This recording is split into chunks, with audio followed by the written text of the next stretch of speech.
take that welfare package if it's ready. Oh, sure. I'll get it for you. Oh, my, this is such an attractive room.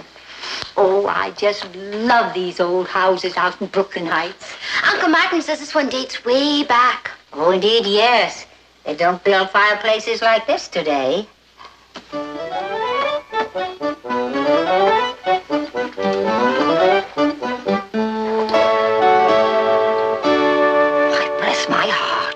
What is it, Miss Tansy? This mantel. It's a solid mahogany. Is that good? Good? Why, it could very well mean that... Oh, Patty, I must take a look at your front door. The front door? What for? Well, I'd rather not say till I've looked. Oh, my, this is so exciting. Oh, isn't that tea? I don't know. Miss Tansy is a bug about old houses. I believe she's a chairman of some historical society.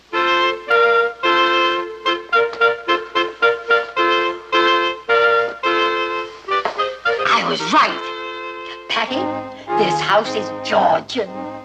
Came from Georgia? Oh, no, Georgian, referring to the style of architecture dating from the reign of the first 4 King Georges of England.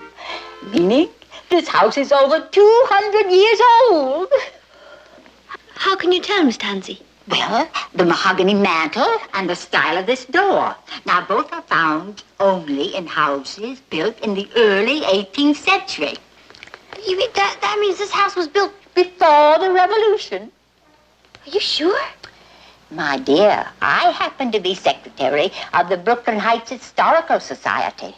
Oh, and I assure you, this house is a part of our country's historical heritage. Kind of gives me the shivers. What does? George Washington could have slept here.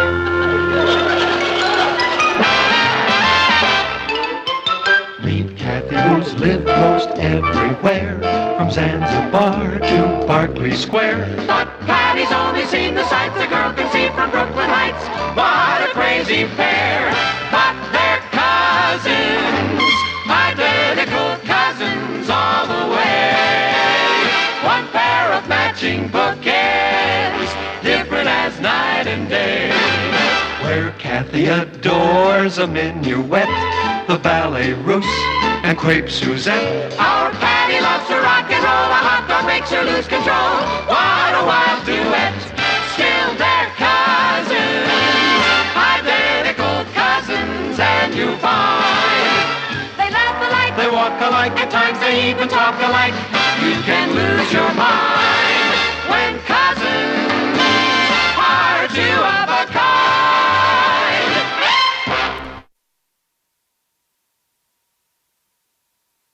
And imagine, Papa, our house was built by King George of England. Patty, Miss Tansy didn't say that. Well, anyway, during their reign, over 200 years ago. No wonder it's so hard to heat. Aren't you thrilled? Well, it's nice to know we live in a landmark. But when that fuel bill comes, I sometimes wish we had a nice split level from the reign of Eisenhower. Yes, the house is getting a little creaky, isn't it? Well, it's been so long since we've really done anything. I didn't say that. Well, yes, you did, darling, and you are so right. It's time we had the house really done. Well, maybe a little paint here and there. Oh, Martin, that's just patching. The house needs to be done over top to bottom. I like it the way it is. Bless you, son. You said it yourself, Martin. It's been ages since we spent any money on the place. And I learned to read my newspaper at breakfast. Besides, Papa, after what Miss Tansy told us, isn't it like our patriotic duty to keep the house looking nice?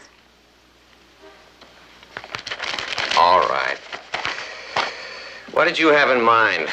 Well, Gwen Butler knows this interior decorator, Dennis Latouche. She says he's French and utterly brilliant and dirt cheap. I like the last part. Oh, yeah. Gwen says he'll come in and give us his advice absolutely free. Oh, sure. That's how designers make their living, by giving advice absolutely free. Oh, hello, Miss Tansy. Oh, yeah, of course.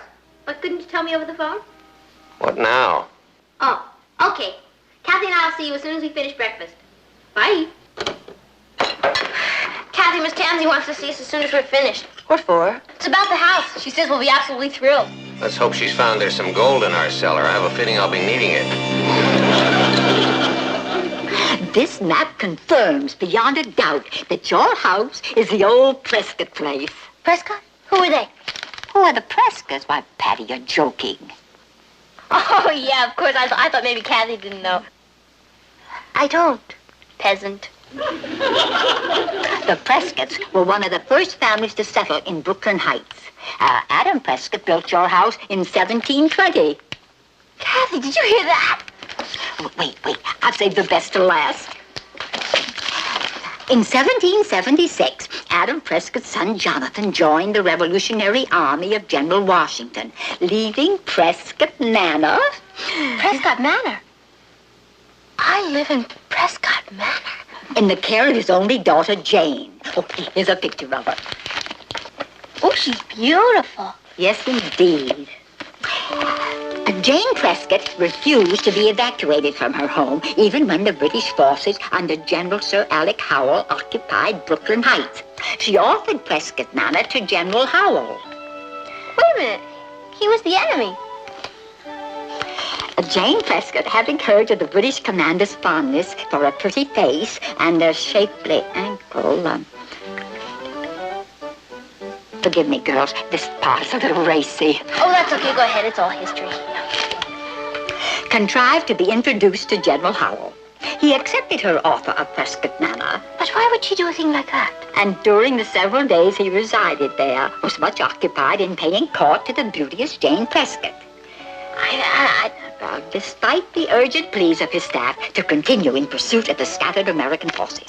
As a result, General Washington had time to reassemble his troops as a fighting unit.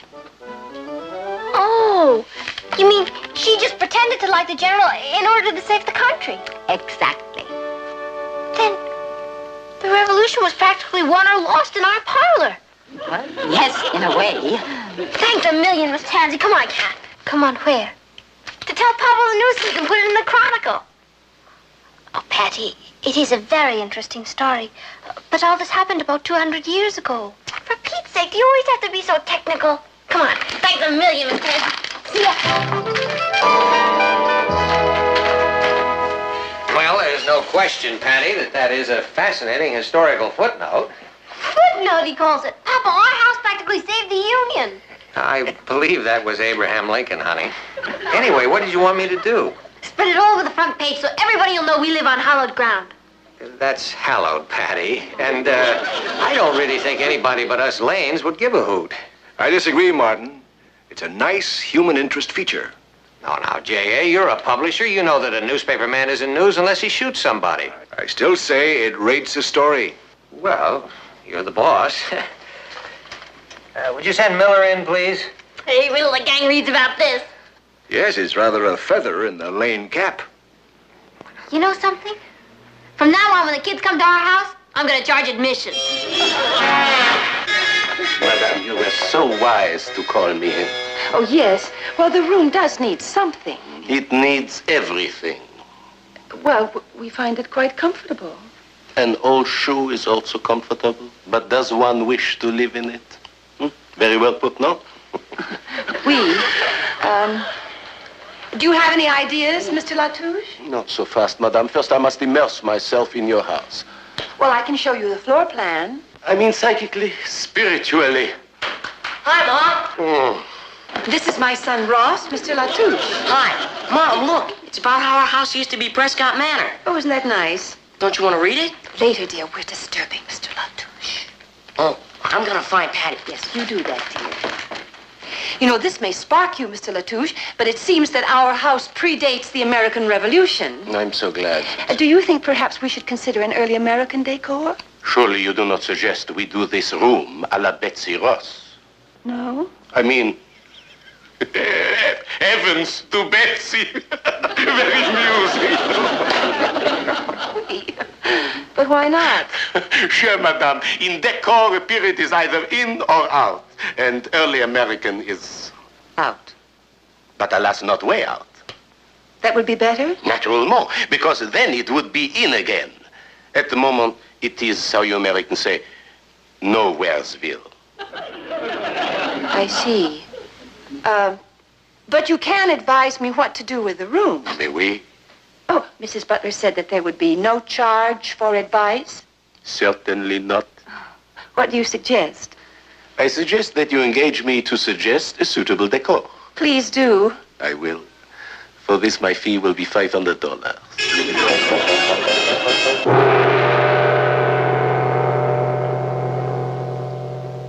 A Japanese living room? Madame, it will be magnifique. Well, I think it's very striking and very original. But a Japanese living room in an old colonial home? Madame, last summer, I turned the Pennsylvania Dutch barn into a Polynesian palace. Really? It was the showplace of Bucks County. Really? Until some uncultured person burnt it to the ground. Best guess. Well, I do like it. But I'm wondering if my husband will. You see, in some ways, Martin is really rather old-fashioned. So is this decor, early 12th century. Hello, Aunt Natalie. Hello. Hi, Mama. Hi. Holy moly! What's that? Well, this is Mr. Latouche's idea for the living room, dear. This living room? How so? Do you like it? Oh, it's very interesting, Aunt Natalie. Yeah, spooky. Oh, spooky nice, I mean. But is Papa's favorite chair going to fit in this? Buddha forbid. Oh. Well, it's a real ditty bop. Mom, Miss Tansy asked if some of the ladies could come over and see the house. Well, of course, dear. Oh, good. That's what I told her. Well, we're going upstairs. Goodbye. I mean, Anna. Mr. Latouche, what about the patio? Voila! An authentic Honshu rock garden, isn't it, Biddy? Oh. I'll get it, Ma. Oh, hi. Here we are, Patty. The girls couldn't wait to see the house. Oh, well, come right ahead. See, the original door. Beautiful. It's obvious these people care. How nice to see you, Miss Tansy. Do come in. Oh, thank you, Mrs. Lane. These ladies are from the Brooklyn Heights Historical Society. Our president, Mrs. Outerbridge. How do you do? You're all very welcome. This is Mr. Latouche. Charmed ladies. Thank you. We are very grateful for this chance to look over your lovely old... What on earth are these? These, madame, are sketches. Mr. Latouche is an interior decorator. He's going to do our house. To look like this? Prescott Manor? Yes, effective, aren't they? Effective? Well, girls, come see the cellar. No, Agatha, not now. We shall be late for the meeting. What meeting? The emergency meeting. To the clubhouse, ladies.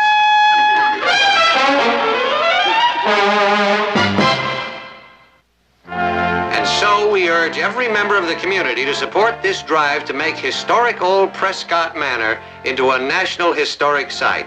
How about that? Great. Miss Tansy is sending over a petition for all of us to sign. And we will. And what's that phrase of Patrick Henry's? In letters large enough for George III to read without his glasses. Dad, exactly what will it mean, being a historic site? Oh, they'll put up a bronze plaque outside the house telling what happened here. Papa, maybe we should set aside a special day so that people can come and visit, like at Mount Vernon and Monticello. Well, I don't think we're going to be quite that historic.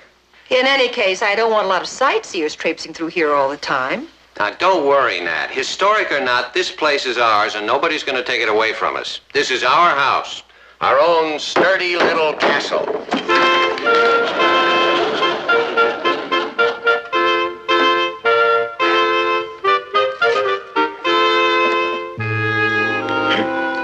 Hear me, O Miss Prescott.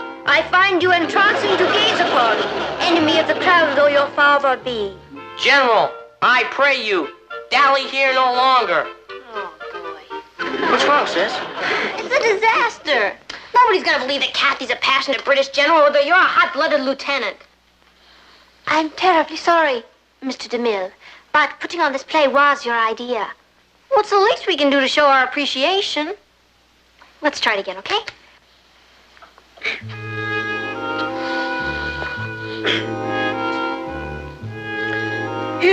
out, Miss Prescott. I find you entrancing to gaze upon. Enemy of the crown though your father be. General! Kathy, how can a brilliant girl like you, who speaks 8 languages, be such a rink of an actress? Who says I am? No offense, Kathy, but Patty's right. I don't think you're, projecting enough. Oh, you know better, Marlon. You come on like the Easter Bunny. Now, wait a minute. Patty, it seems a shame, considering the bundle of talent you've been blessed with, that you can't play all the parts yourself. I bet I could.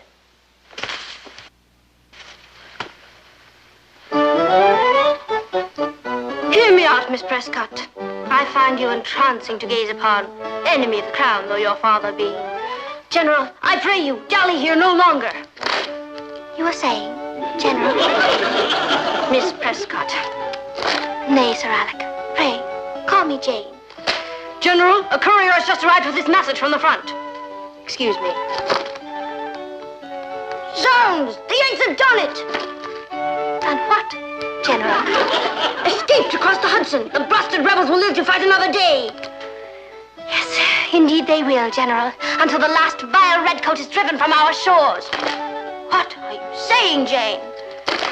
Miss Prescott to you, for like my gallant father, I too am an enemy of the crown.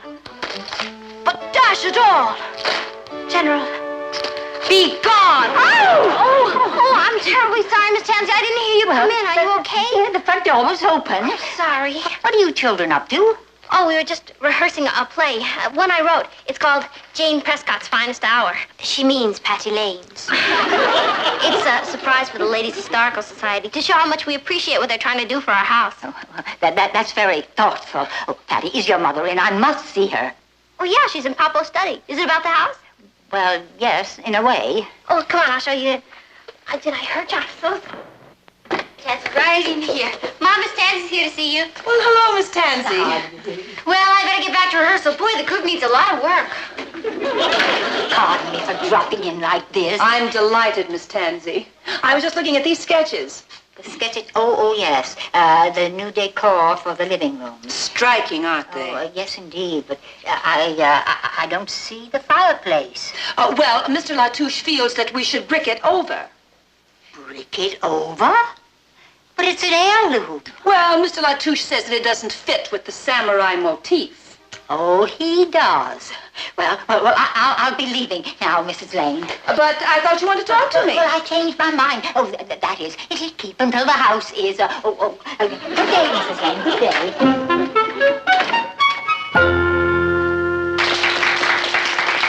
It is my pleasure now, ladies and gentlemen, to introduce to you our great and good friend, Chief of the Historic Sites Commission, the Honorable James Wiley.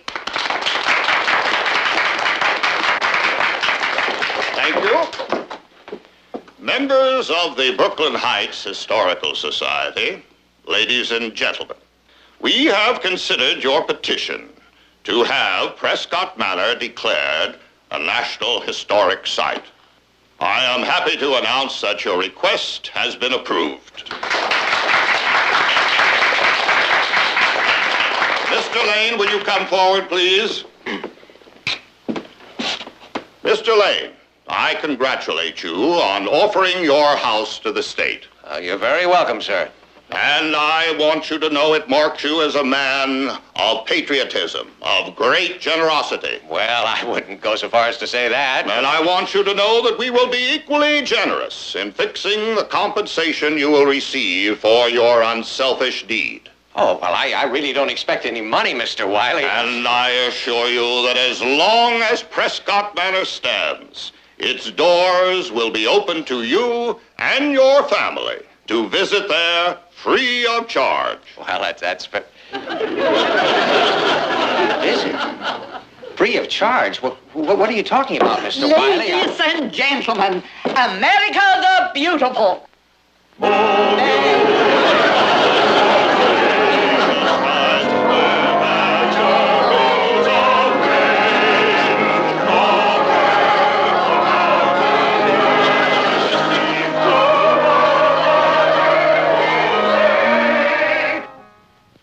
Flummoxed. Sold down the river by a bunch of little old ladies in tennis shoes. Honey, I didn't see anyone wearing tennis. Oh, never mind what they wore. Where are we going to live now? Papa, can't you tell him we refused to give up the house? How can I? I signed that petition. I thought you said they were just going to put a plaque outside. Well, that's the way it usually works. Who knew those old hens were scheming to throw us into the gutter? Will you see who that is, Ross? It's probably some of the neighbors coming to congratulate us. Good evening, young man. Is your father home? Yes, sir. He's in the living room. Well, evening, folks. Good evening, Mr. Wiley. I brought the papers to sign. You people don't waste any time. You bet. Who knows? You folks might decide to change your mind. You mean we could? Well, now, nothing's official until you sign the papers. Now, here they are, Mr. Lane. This is the preliminary letter of agreement. The formal takeover comes later. I can't wait. We have great plans for this house, Mr. Lane. We're gonna fix it up just the way it looked in Adam Prescott's day. That'll please him. Yes, ma'am. When our antiques team gets through, you'll find it hard to believe that you ever lived here. Here, sign here now, Mr. Lane. Right on that. There we are.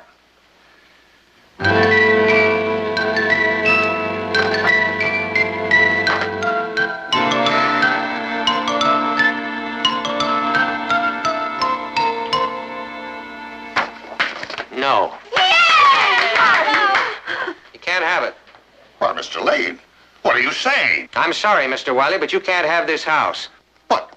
You folks signed the petition. You offered us the house. Okay, so I'm an Indian giver. Oh, Mr. Lane, I wish you'd reconsider. I already have, Mr. Wiley, and just in the nick of time. Oh, please, Mr. Lane, we are mighty anxious to acquire Prescott Manor. No, it was Prescott Manor, Mr. Wiley. It is now the Lane House. It's an historic site.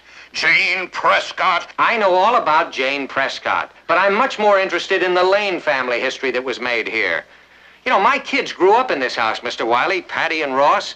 They had the measles here and the mumps, and all their birthday parties. If I'm not mistaken, the first time that Patty was ever kissed by a boy, it happened right here in this living room. No, Papa, it was in the kitchen. Well, anyway, this is our home, Mr. Wiley. And when our grandchildren come to visit, I don't want them to have to ask for permission from some historical society. Martin, that's beautiful. Wish I'd said that. I appreciate your feelings, Mr. Lane, but Mr. Wiley, you can come and visit us anytime you like. Free of charge. Yes. Well. Good night. Good night, Mr. Wiley. Bye, Mr. Wiley. Papa, you were brilliant. Yeah, you came on like a real tiger, Dad. I had to. I was defending our cave. You know, it's a pretty nice old cave, isn't it? It's lovely. I can't wait to see what it looks like Japanese.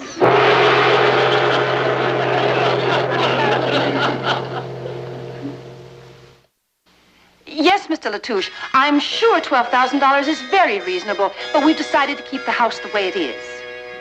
Oh, yes, I understand early Japanese is in, but as far as we're concerned, it's out. Au revoir, Mr. Latouche. I mean, adieu. Sayonara Japanese decor? Yes, darling. I think the Prescotts would approve. Yeah, well, I don't know about them, but I do. And so does my checkbook. Hey, if you kids want to ride, you better hurry up. I'm ready to leave. Be right down, Papa. Have a good day, dear. Don't worry, I will. Now that things are back to normal.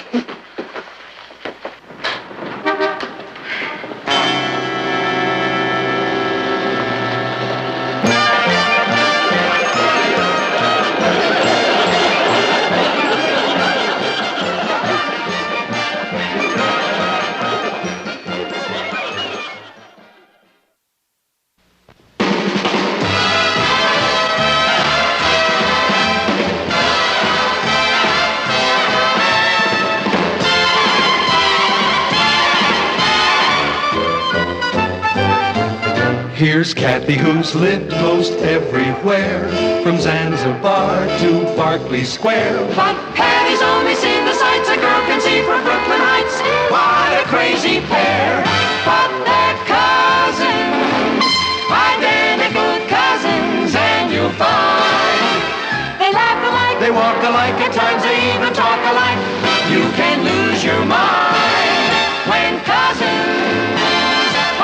now, please. This is the Patty Duke Show. You're asking yourself, what am I doing on the Patty Duke Show? Well, that's quite a story. It seems that a few weeks ago, the president of the junior class at a high school in Brooklyn was having some cats over, and there was a meeting. And? Therefore, we highly resolve to make this year's junior prom the finest affair in the school's history. All those in favor say aye. Aye. So moved. We'll now proceed to nominate a prom chairman. But first, I want to congratulate Patty Lane on the terrific job she did as chairman of last year's prom. Thank you, Mr. President. The band was sensational. The refreshments delish. Just doing my part, George. What you did last year was tops, Patty. Which means this year we'll need an even bigger name. Won't be easy. We'll need one of the all-time greats of show business. At least. But where will we find a prom chairman who can get us a star like that? Beats me. Kids, what are we waiting for? Why don't we renominate Patty Lane? Hey, yeah, why don't we renominate... No! I second the motion. All those in favor say aye. Aye! George, I can't do it again. Opposed? Me. Our motion is carried. Patty, the people have spoken. What have you got to say? Help.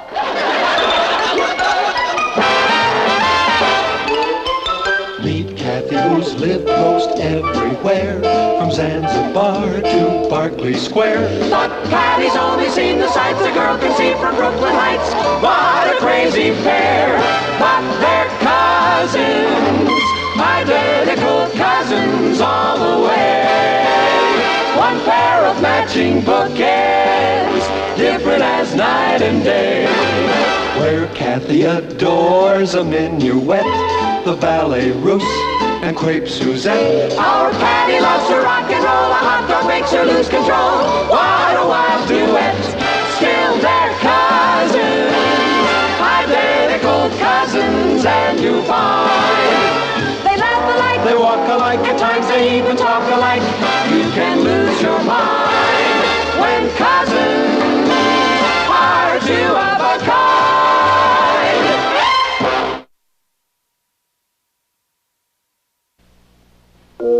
Oh, stop looking so glum, Patty. It's a compliment to you.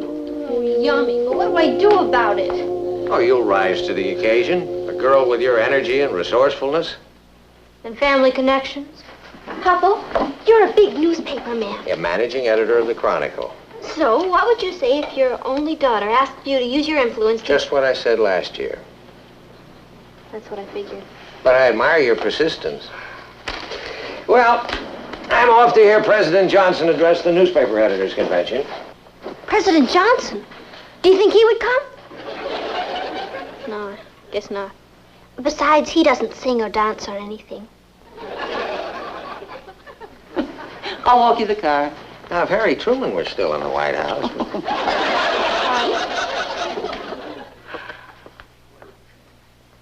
What am I gonna do, Kath? I'm doomed. You'll come through, Patty. How? What am I supposed to do? Go to Hollywood and ring doorbells, fly over Times Square and say, "Hi, Broadway stars, I'm Patty Lane and I need help"? That's it. That's what, Patty? I think I've got it. You're going to fly over Times Square? Of course not. What do you think I am, some kind of a kook?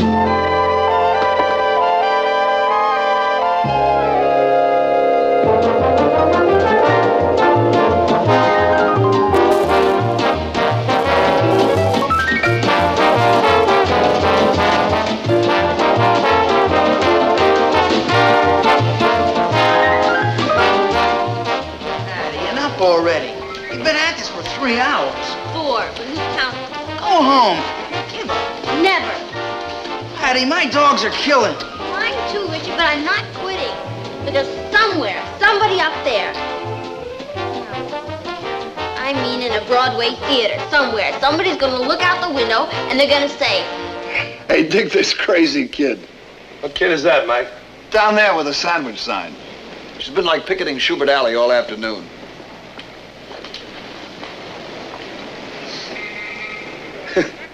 My name's Patty Lane. Help. What's her problem? I asked her. She wants a Broadway star to come and entertain at some high school dance. In Brooklyn yet. So she puts on a sandwich sign. Good for her. You know what she's paying? What? $15. You're kidding. $15. She ought to be home learning her lessons. No, she's a very smart girl. She's got guts. 2 minutes, Mr. Davis. Come in, Big Daddy. You know something, Mike? When I was a kid, I used to pull nutty stunts like that just to get myself noticed. Yeah, sure. Listen, Sammy, about that recording date. Do me a favor. Go downstairs and get her and bring her up here, will you? Up here? What for? I've just decided. I'm going to that dance. Oh, come on, Sammy. You gonna play a benefit for a bunch of Bobby Soxers? Yeah, in Brooklyn, and for $15 yet. It's crazy, Sammy. Besides which, you can't afford to take the money. Add that 15 to what you're making already. You know what happens? No. You wind up in the 102% income tax bracket. You're on, Mr. Davis. I hear you. Just do me a favor. Bring her up here. I'll talk to her after the scene. You gotta be joking, Sammy. You know me, sweetheart. I never joke. Get her up here. Anything you say, baby. It's a very nice ad, Miss Lane. Oh, thank you. I wrote it myself. But have you any idea what we charge to run a full page? More than $8.35. That wouldn't pay for an ad this big. Besides, you'd be wasting your money. Why? Doesn't everybody in show business read Variety? We like to think so. Oh, and aren't show business people always doing things to help worthy causes? Yes, they are. Well, then why can't they do something for the junior class at Brooklyn Heights High School? Well, anyway, thanks for seeing me. My pleasure. Here, want this back? No, thank you. I know when I'm late.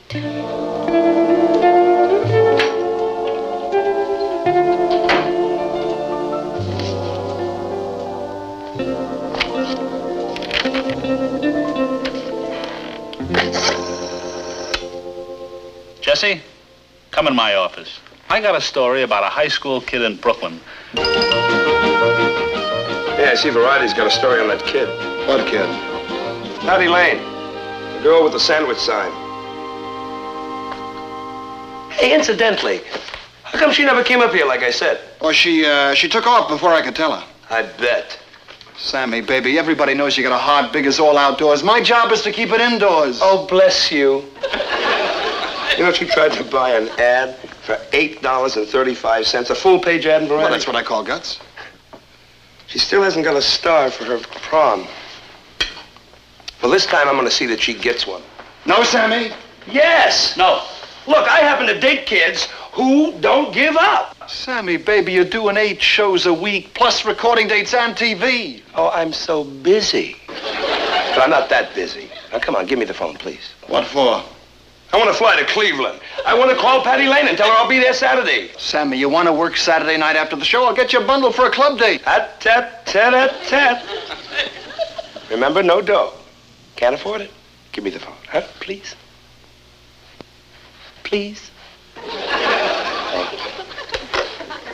Now I understand why Dean and Jerry broke up. I'll call her and she'll get a big thrill out of it. You know what a pleasant thing? Money don't mean everything, you know.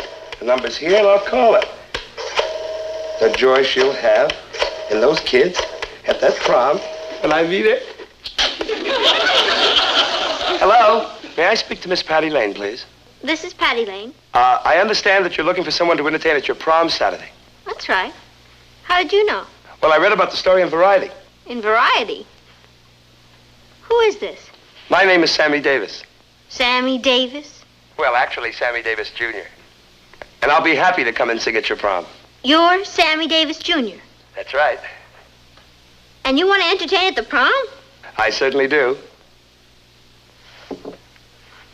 Very funny, Richard. Huh? I said that's very funny, Richard. But, Miss Lane, Patty, you don't understand. I am Sammy Davis, Jr. Yeah, this is the Gabor sisters, all 3 of them. Look, please, Patty. Oh, good night, Richard. On second thought, good night forever.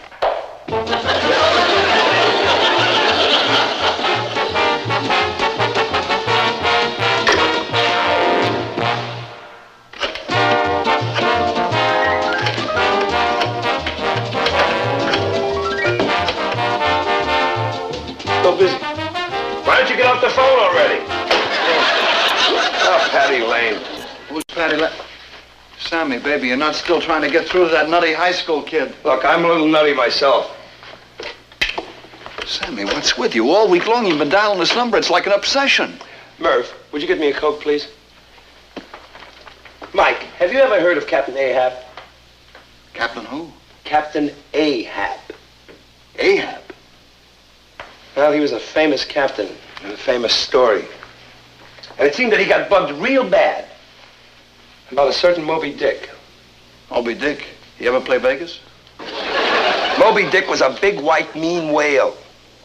See, and this Captain Ahab, he had it in for him. He couldn't sleep, he couldn't eat, he couldn't rest. The only thing he did was run around the ocean, looking for Moby Dick. And that's how I feel about getting Miss Patty Lane on the phone.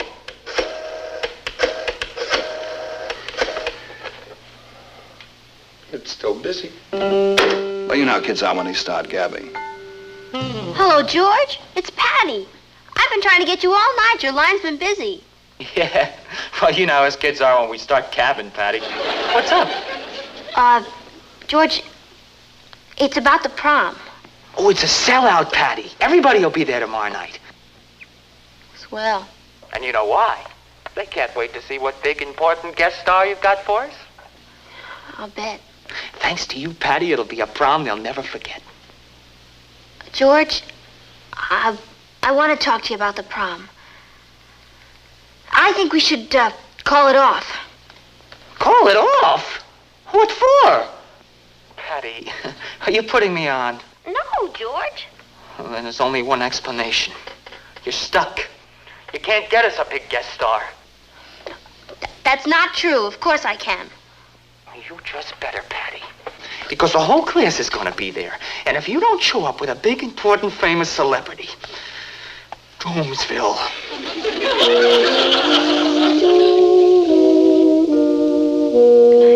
Good night.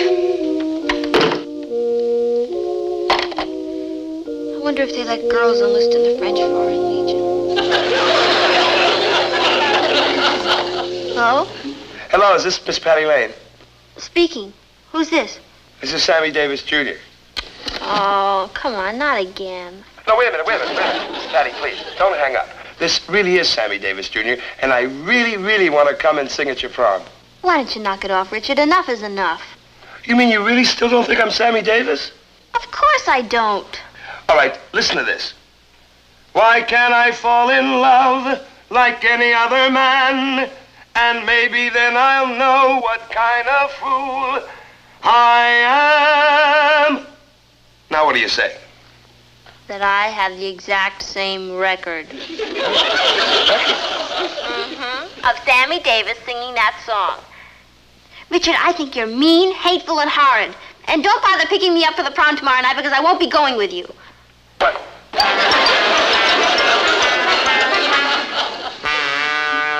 Patty, will you please stand still until I get this hem back in? Mom, what difference does it make? I'm not going. Of course you are, Patty. You look lovely. And the condemned man ate a hearty breakfast, so what? Oh, Patty, the class can't blame you for not getting a celebrity. You tried. And failed. And you know, I'm getting pretty tired of Richard and his corny jokes. He keeps calling up and saying it's Sammy Davis Jr. dying to sing at the prom. Sammy Davis? Hey. What now? I'll bet if I asked Sammy Davis, he would come. Patty, you don't even know him. Well, true, but when I tell him how desperate I am, he's bound to say yes. Patty, the prom is tonight. I'm sure Mr. Davis has other plans. Well, he'll cancel them.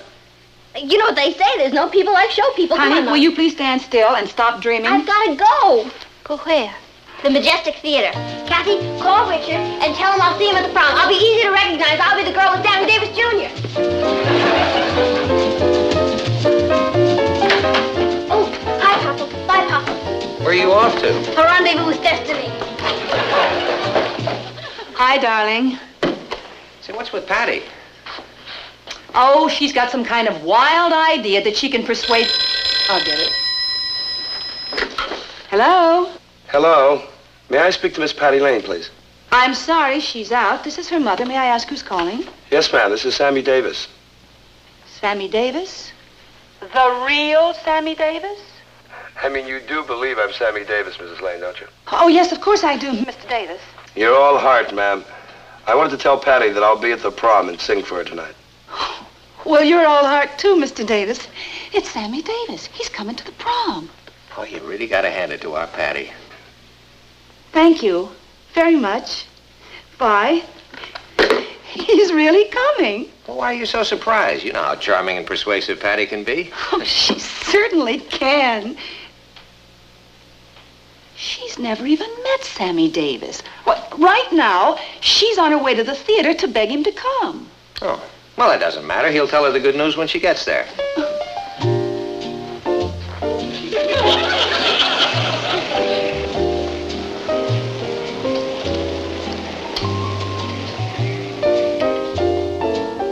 Yes, young lady? Oh, hi. I'd like to see Mr. Sammy Davis, Jr. Sorry, curtain's up. Mr. Davis don't see nobody during a performance. Oh, but this is very, very important. Come back after the show. That'll be too late, please, sir. You see, I have to... You see that sign up there?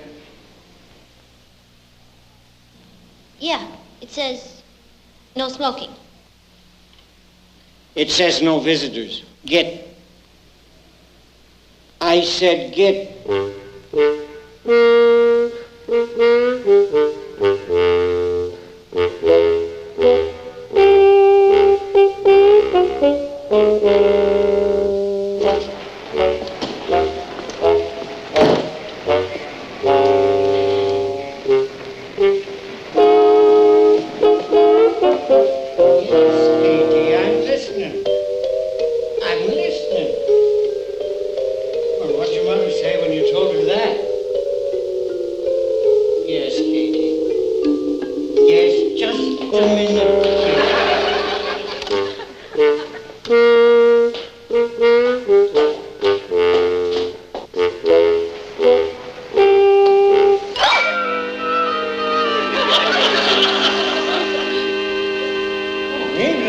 Come to see Sammy win the big fight again, huh?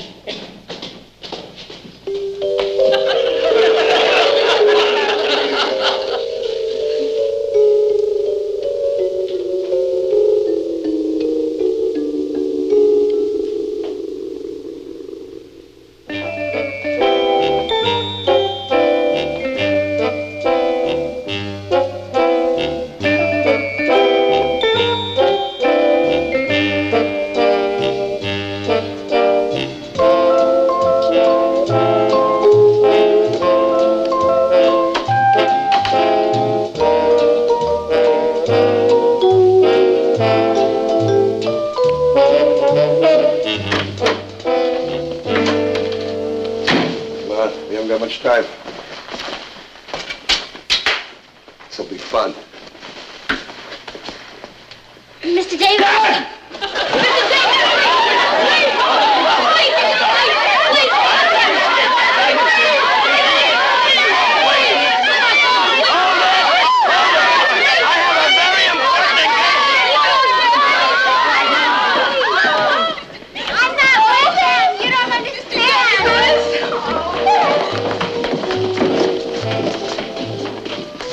Big important day. Like to help you out, fellas. Show business people. Patty, please come inside. No, Richard, I can't face the class. I'll say it again, Patty. They know how hard you tried. They're not mad at you. No, they merely despise me. They forgive you, Patty. They want you to come in and have a good time. And besides, I spent $5 for these tickets. I'm sorry, Richard. You go alone. Go dance with some pretty girl who isn't a jinx. Who's that singing? I don't know. It sounds like Sammy Davis, Jr. Why can't I cast away this mask of clay and live my life? Why can't I fall in love like any other man? And maybe then I'll know what kind of fool I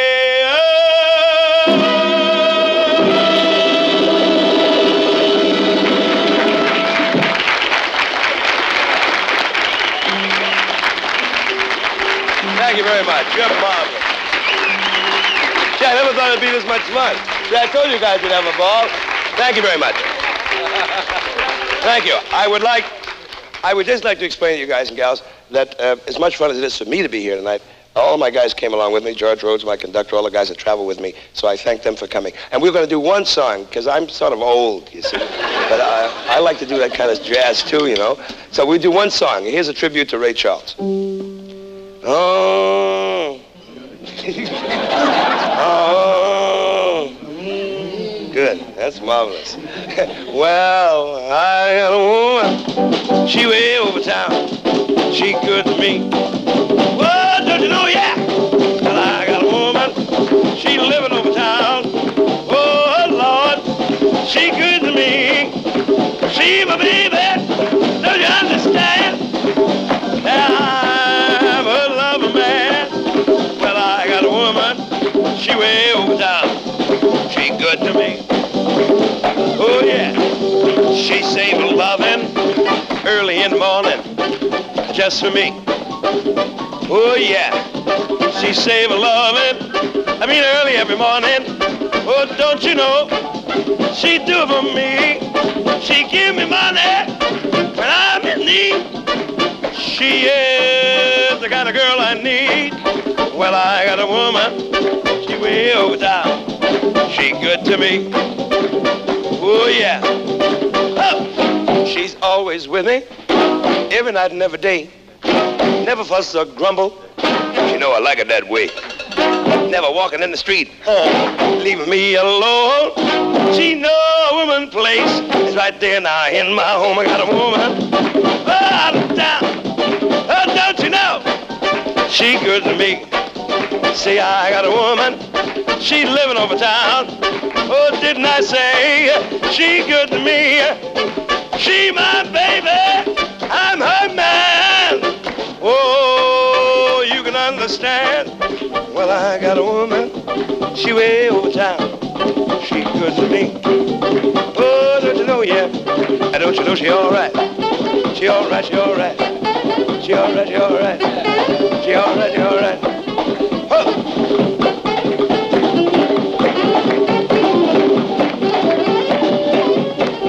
She all right, she all right. She all right, she all right. She all right, she all right. Oh, yeah. Whoa! Yeah!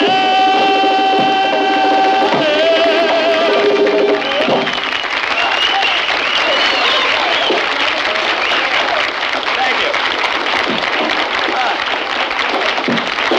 Oh, my goodness. Thank you. Thank you very much. You're marvelous. Thank you.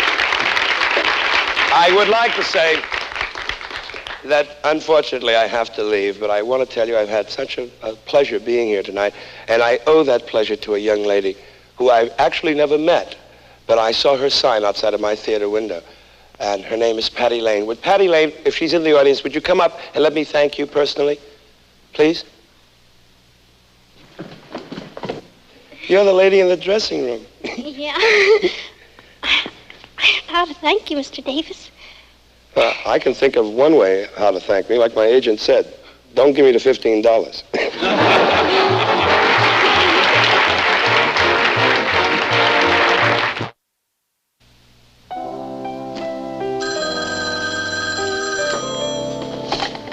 Hello? Oh, hello. May I talk to Miss Patty Lane, please? Oh, this is Patty Lane. Oh, I was reading in Variety that you were looking for someone to entertain at your school dance. And I'd be glad to come. Who is this? Peter Lawford. Come off it, Richard. Richard? I recognize your voice this time. Now be a good boy and go to bed. Good night. Coop.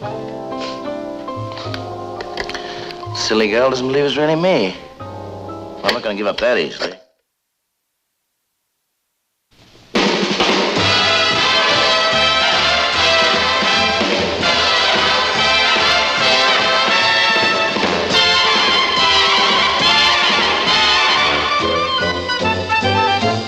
Here's Kathy, who's lived most everywhere, from Zanzibar to Berkeley Square. But Patty's only seen the sights a girl can see from Brooklyn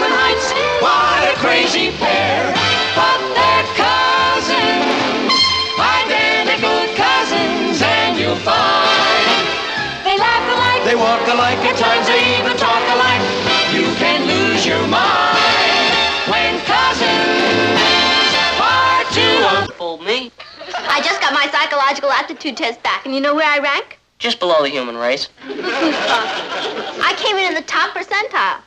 Congratulations. Thank you. Yeah. What's it mean? That means that I'm practically a genius. My aptitude test showed that I can do anything I put this great mind to.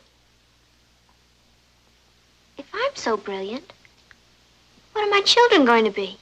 In trouble. Where's Kathy? I want to tell her the great news. She's upstairs with her guinea pigs. You mean they've been born? Yeah, the blessed event took place about an hour ago. That's great!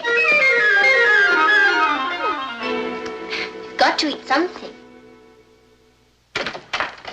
Hi, Kat. Hello, Patty. What do you think of them? Oh, they're beautiful. I can't believe it, Kathy. You predicted exactly what they were going to look like before they were even born. All I did was investigate the mother and father guinea pig's family history. Then, using a method that was discovered long ago by Gregor Mendel, I took an educated guess as to what the offspring should look like. It's simply the law of genetics. Kathy, this genetics bit, does it work with people, too? Of course. You mean I could predict what my children are going to be like before they're born? Not necessarily. Why not? Well, a lot of it depends on the man you select for your husband.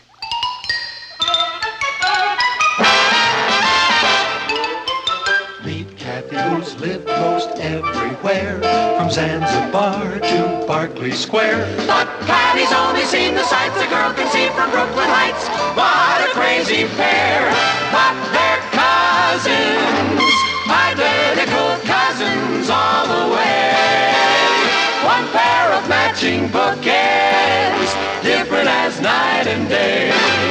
Where Kathy adores a minuet, the ballet russe, and crepe Suzette. Our Patty loves to rock and roll, a hot dog makes her lose control. What a wild duet, still they're cousins, identical cousins, and you find they laugh alike, They walk alike, at times they even talk alike.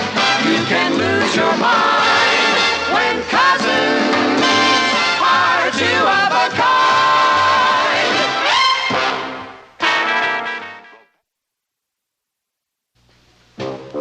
Now let me get this straight, Kat. You mean as great as I am, I could have terrible children? Not if you selected a man whose genes complemented yours. Oh, I see. Then what I need is someone tall, good-looking, dark hair, sense of humor. Doesn't every girl? This is for science.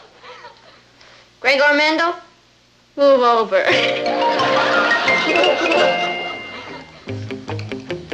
Richard, could I ask you another question? I've already told you everything I know about my great-grandparents and my Yeah, I know, grandparents. but this is different. Say, Patty, why this sudden interest in my family? What makes you think it's so sudden? I'm just fascinated by all your relatives. Yeah, they are quite a fascinating bunch. Yeah. Well, the way you eat, you should be at least 8 feet tall. I'm lucky enough to be 5'10". I tower over everyone in my family as it is. Yeah, I know you. You told me. Rich, you know I wouldn't hurt you for anything in the world. I should hope not. I'm very sensitive. What I'm trying to tell you is that Gregor Mendel wouldn't approve of you. Who's he? Richard, I have to think of my children. Pass the ketchup. I can't marry you, Richard. Pass the mustard, please. It's nothing personal, Richard. It's just that it's the law of genetics. Pass the mustard, please. Richard, you see, your looks really aren't bad. It's just that, well, I doubt if it's what Mendel had in mind for me. I can't afford to take a chance. I have to find somebody who's perfect. You see, if your maternal grandmother and grandfather had had a college education, and your paternal grandmother and grandfather had a higher IQ, and your father was a few... Hey, now, wait a minute. They're my ancestors you're attacking. I'm not attacking anybody. It's Mendel. He says that... I don't care what he says. If my family's not good enough for you, then I'm not good enough for you. That's what I've been trying to tell you.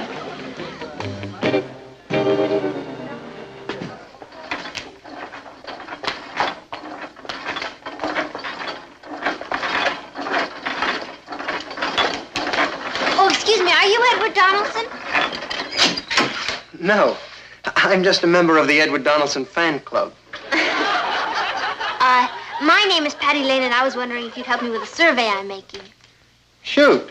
Thank you. Let's start with your height. How tall are you, Edward?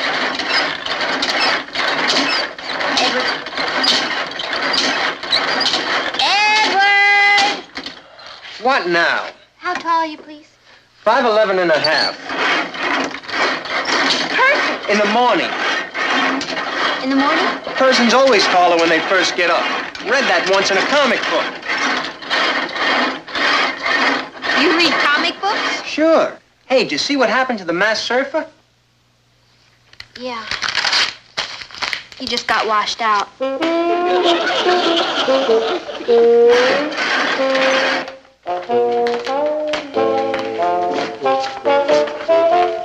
Hi, Kenny. Oh, hello, Patty. Gee, I haven't seen you since last summer. Oh, I've been busy. You know, I asked you for a date in July. You said you'd look in your book and let me know. I just looked. The answer is yes. Do you really mean that? Of course I mean it. Well, what about Richard Harrison? Oh, he's okay, but his jeans flunked. Nothing. Well, you've grown since last year. Yeah, 3 inches. Your father must be a giant. No, there's a very funny part about it. There's no one in my family over 5'5". How about that? How about that? Say, when can I take you out to dinner? I'll look in my book and let you know.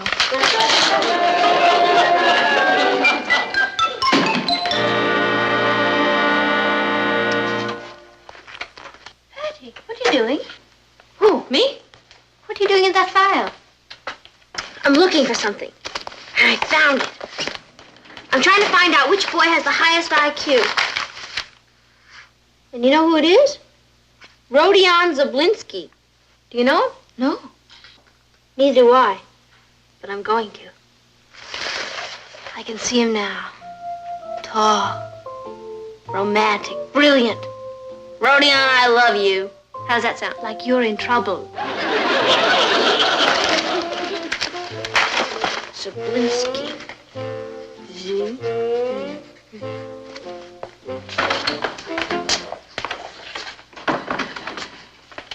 Hello, Miss Gray. Hello, Patty. How are you? Fine, thank you. Miss Gray, I wonder if you could help me. I'm looking for Rodion Zablinski. Yes, he's over there. Thank you.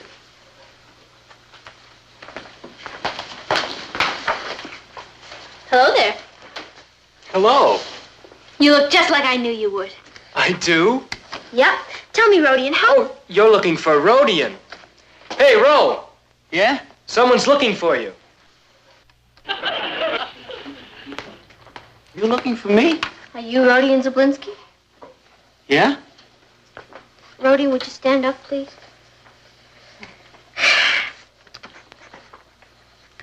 I am standing.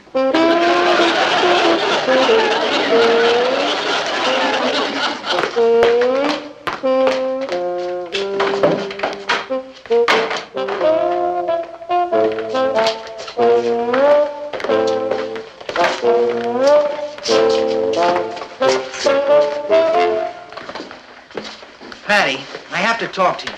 Richard, please don't make it difficult. I told you it's all over between us. Yeah, but you didn't tell me why.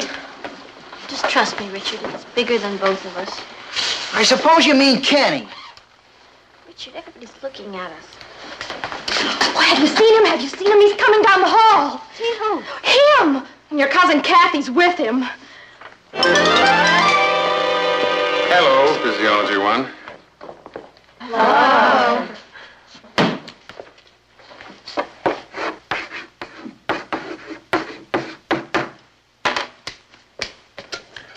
I'm noble. Well, that's a name, not a characteristic. It must be the material because my delivery isn't that good. Anyway, I'm your substitute teacher. Sorry to say that Mrs. Keeler will be out of action for about a week, a victim of the flu bug. Well, there's no cause for alarm. I've come fully equipped. I'll say he has. Mrs. Keeler has given me her assignment book, and I've got a very able assistant, Mrs. Kathy Lane. Now, Mrs. Keeler told me that this is a very fine class, and I'm pleased to be here.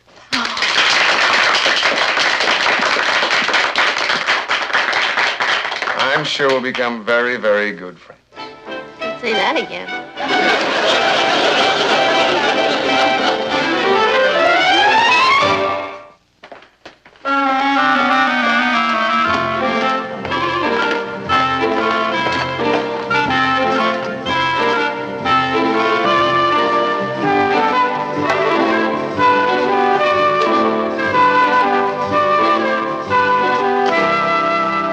Hi there. Oh, hi. I didn't know if there was anybody in here. I was just having my lunch. Oh, well, if you're busy, I'll... No, hold on. Now, what can I do for you? Oh, I'm not sure if there's anything anyone can do for me. Well, I'm sure it's not all that bad. I have a problem. I've gathered that. What's your name? Patty Lane. I'm Kathy Lane's cousin, you know, your physiology assistant. Oh, yes, the little girl did the study on the guinea pig. Yes, she's a very gifted girl, Kathy. Yeah. I just don't dig the genetics bit. Well, it's really very simple. Not for me. I need help. Well, you could always try studying a little harder. I hardly study now. I mean, I study hard now. I see. Do you take notes in class? Like crazy. Do you ask questions when you don't understand? Constantly. I've tried everything. Well, what about an extra credit report? That's it.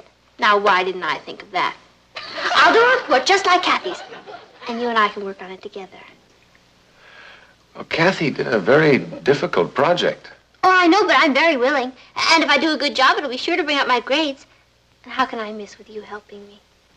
Well, you certainly are very enthusiastic. Oh, you have no idea. All right. I can let you use Hilda, my pet rabbit. She should be a mother in about a week's time. Oh, really? Mm-hmm. Oh, well, I'll take very good care of her, Mr. Noble. Don't you worry. I'll treat her just as if she was ours. I'll jot down some family background of hers for you. Oh, good. Thank you. I appreciate that very much. At least it'll help you out and give you a start. Now, Patty, feel free to check with me any time if you want any more information on this family background business, right? Oh, I will. I will. Thank you. Come on, Hilda.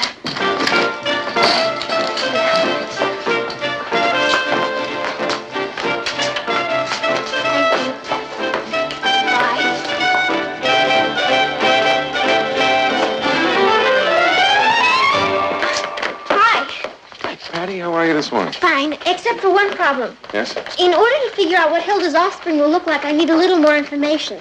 I was wondering about her grandfather on her father's side. You said its fur was dark, but you didn't say exactly what color. Well, kind of an off brown, as I recall. I'll bet your grandfather on your father's side had dark hair, too, just like you. Yes, all the men on my father's side of the family had dark hair for generations. And on your mother's side? Well, kind of hard to recall. She had a pretty large family. Oh. Well, thanks for the information on Hilda. Right. See you at lunch. Right.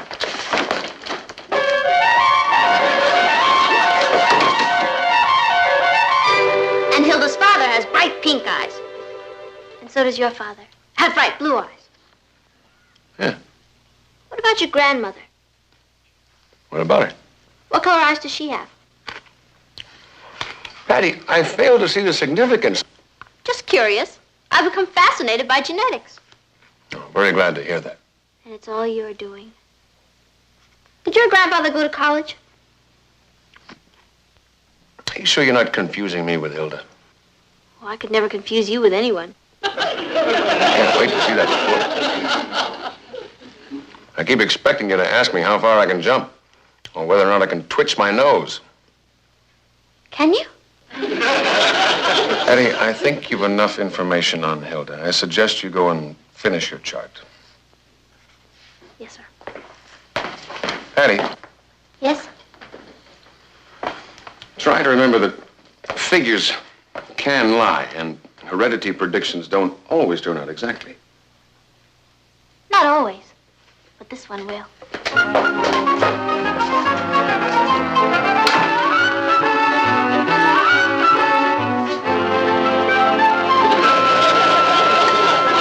None of us has a chance with you hogging him all the time.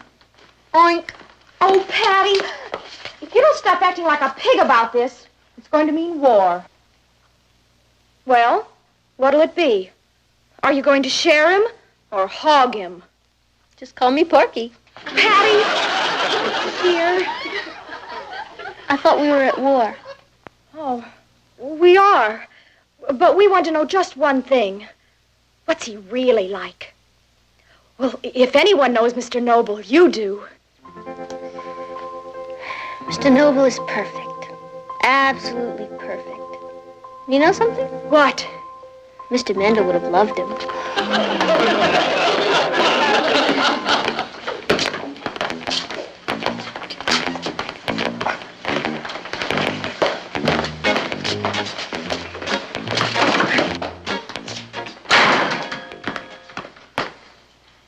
Yes?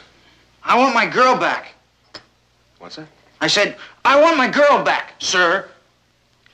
Well, who are you and who's your girl? Patty Lane. And I'm Richard Harrison. I see. You can't hit me. You're older than I am. Now, don't be ridiculous. I don't want to hit you. I want to help. You do? You want to help me get Patty back? I'll do everything I can. I don't think you can help me. She thinks I'm ugly. Well, Patty said that? Well, not exactly, but that's what she meant. She thinks all my relatives are apes. Tell me something, Richard. Has Patty been asking you a lot of questions about your ancestors? Has she? She's been picking my family tree apart limb from limb. I wish I did.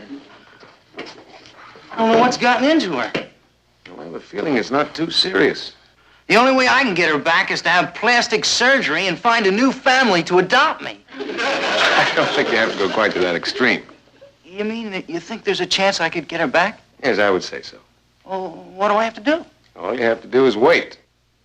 For what? For Hilda to have her babies. Hello, Patty. I was just going by your room to return this book. That's a very becoming dress. Oh, this whole thing, I just threw it on. Oh, some good news. Mrs. Keeler's coming back on Monday. Hello, Mr. Noble. She isn't. I mean, she is? Oh, that's great news. Oh, you'll be teaching one of the other classes, though. No, I'm afraid not, Patty. I think I'll be leaving. Leaving? Where will you go? Well, I've been offered many positions. I could teach in Florida, Oh, that's too hot. or Montana, Too cold. Chicago. Too windy. Oh, New York is the perfect climate. Very pleased that you're happy here. Oh, don't misunderstand. I could be happy in Florida or Chicago or Montana. I mean, home is where the heart is. Mm. Do you like to travel a lot? Yes. Did your grandfather like to Yes, my grandfather liked to travel. My grandmother liked to travel. As a matter of fact, we're a very traveling family. Groovy.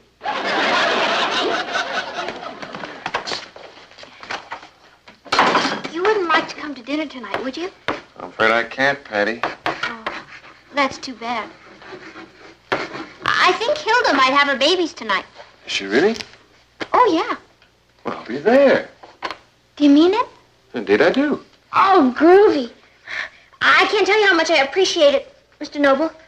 You love my family. Sure I will. Here's the address. 7 o'clock? Groovy. I'll go out and buy you a double chocolate fudge cake. See you at 7. How does that look, Mama? Well, I think it looks lovely, dear. Oh, you shouldn't have gone to all that trouble for me. We didn't. We're having a dinner guest. Oh? Do I know her? Mr. Noble is coming to dinner. Well, well. So I finally get to meet the great man. You will be nice to him, won't you, Papa? No, I'll be my usual snarling self. Oh, you love him, Papa. He's really special. He must be. You haven't talked about anything else all week. I know I shouldn't ask this, but how's Richard? You mean poor Richard? Oh, is that who I mean? He flunked the gene test. I'm sorry I asked. Mr. Noble's here. He's early. He's probably hungry. What'll I do? Try opening the front door. Yeah.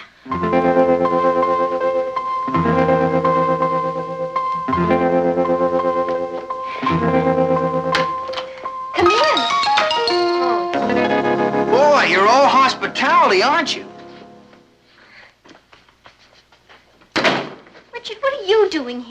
You just opened the door and said, come in. We have nothing to talk about. Yes, we do. I found out who Gregor Mendel is. So? So all your problems are over.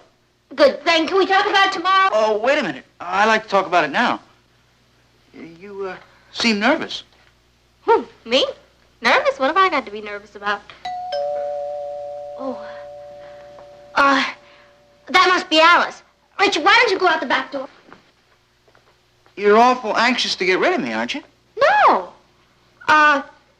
Look, Rich, I'll make a deal with you. You go out the back door now, and I'll meet you tomorrow at the Shake Shop, and we'll really discuss it. Do you promise? Cross my heart. Okay. Tell Alice I said hello to him.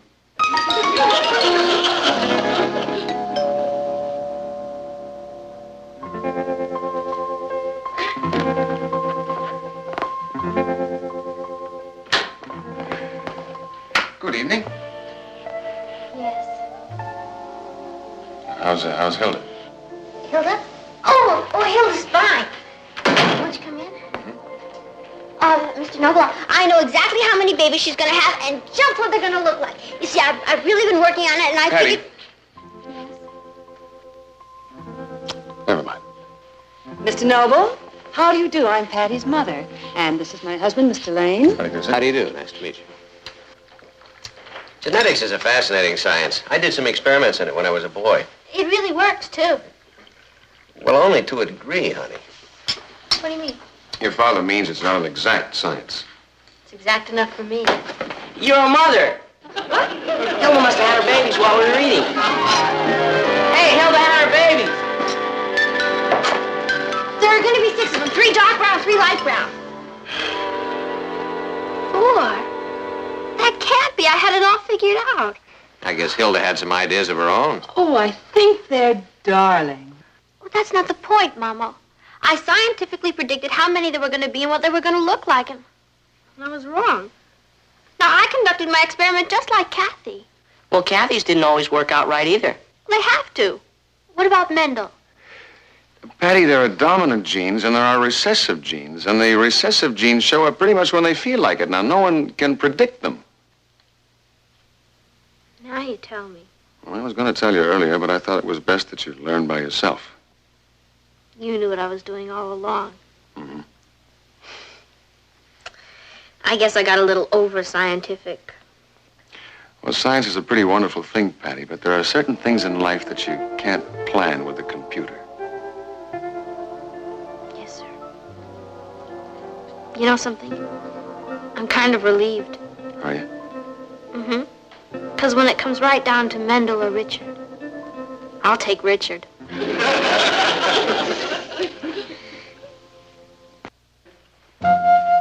you later. Where are you going, dear? Richard's picking me up. We're going to the Shake Shop. So that's on again. Was never really off, Papa. You know, last night Rich and I had a long talk. You know what we'd like? A beautiful Cape Cod house with a patio and lots of trees in Connecticut near a lake. So would I. I'm glad everything's all right with you two. Couldn't be better. Mendel sure had a lot to learn. Did he? Yeah. Statistics aren't everything, Papa. He forgot the magic ingredient. What's that? Love. My children may not have blue eyes and black hair, and they may not be geniuses. Do you know what they are going to be? What? Mine. All mine.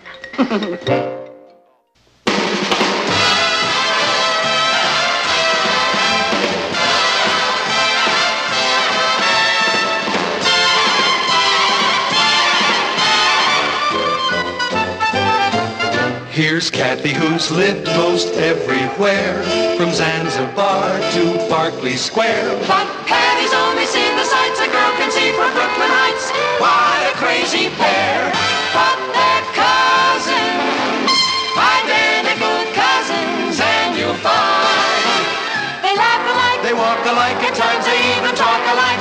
You can lose your mind when cousins are two.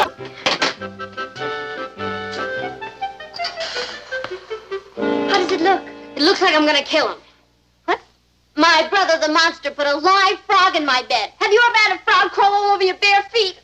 Oh, Patty, don't take it so seriously. It was only a practical joke. It wasn't a funny frog.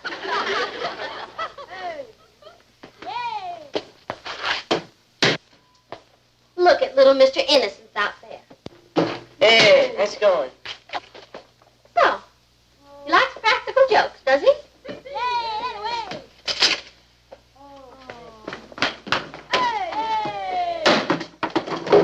What you doing? Just using a little good old American know-how.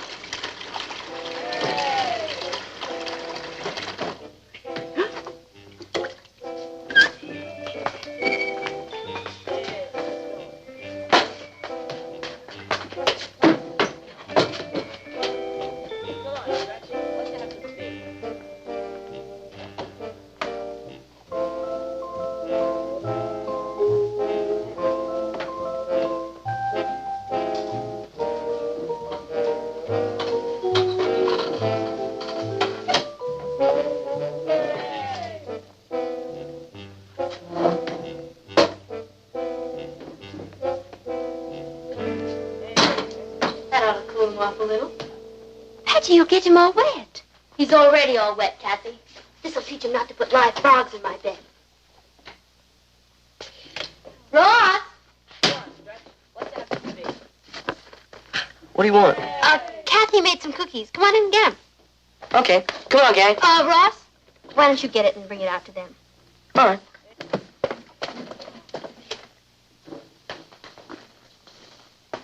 Here it comes.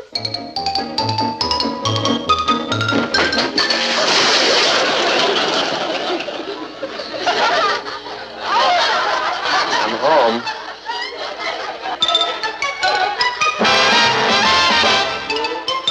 Meet Kathy, who's lived most everywhere, from Zanzibar to Berkeley Square. But Patty's only seen the sights a girl can see from Brooklyn Heights. What a crazy pair! But they're cousins, identical cousins all the way. One pair of matching bookends, different as night and day.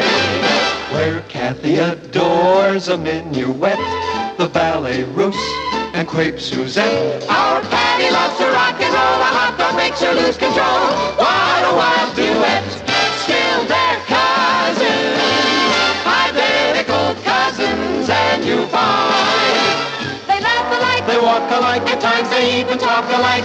You can lose your mind when cousins are two of a kind.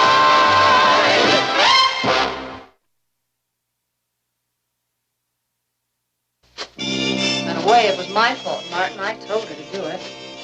You told her to dump a bucket of water on my head? I told her to defend herself. She was out to get Ross. She had no idea you were going to walk through that door. That's beside the point. You know, a Swiss finishing school would do wonders for that girl. Oh, Martin. Well, it'll only be for 4 or 5 years. She could come and visit us for an hour or two every Christmas. It's a terrible thing to say, but it was really very funny.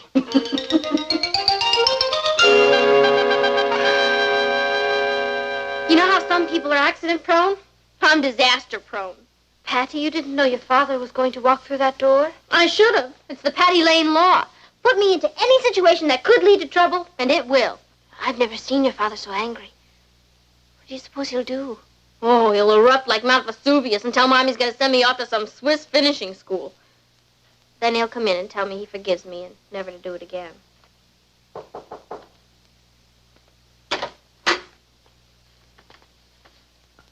Papa, I'd like to say I'm sorry. That booby trap wasn't meant for you.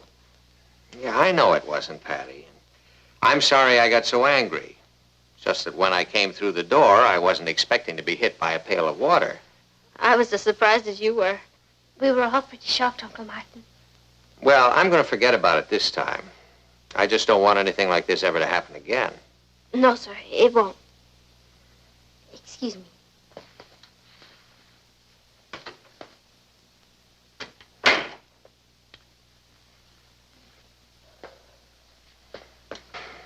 Now, what started all of this? Your son. Why why can't you send him off to a Swiss finishing school? Someplace where they have lots of avalanches. Patty, I am not going to have you and Ross feuding. Oh, we're not feuding, Papa. He put a live frog in my bed, and I'm just going to get even with him. Once I'm even with him, peace. Now, that's only fair, isn't it? Yeah, I guess so. Just in the future, watch out for innocent bystanders, okay? Don't worry, Papa. I will. I'm really sorry. All right. Thank you. All right.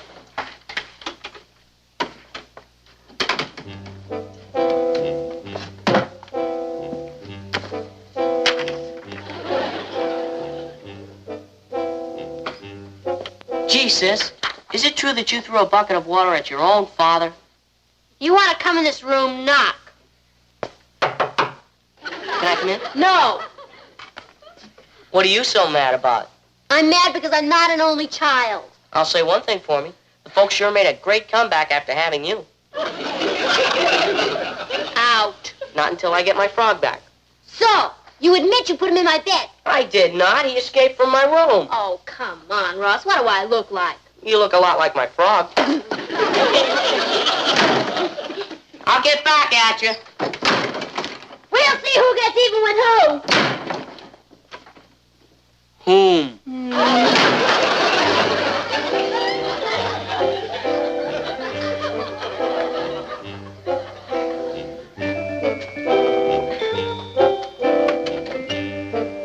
Kathy?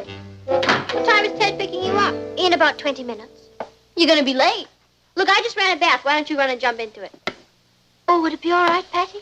Well, sure. I'm not in any hurry. You go ahead and take it. Thank you. Ted hates to be kept waiting. He really cooks you, doesn't he? Cooks me? Bubbles your hormones. You mean, do I like him? Yes, I do.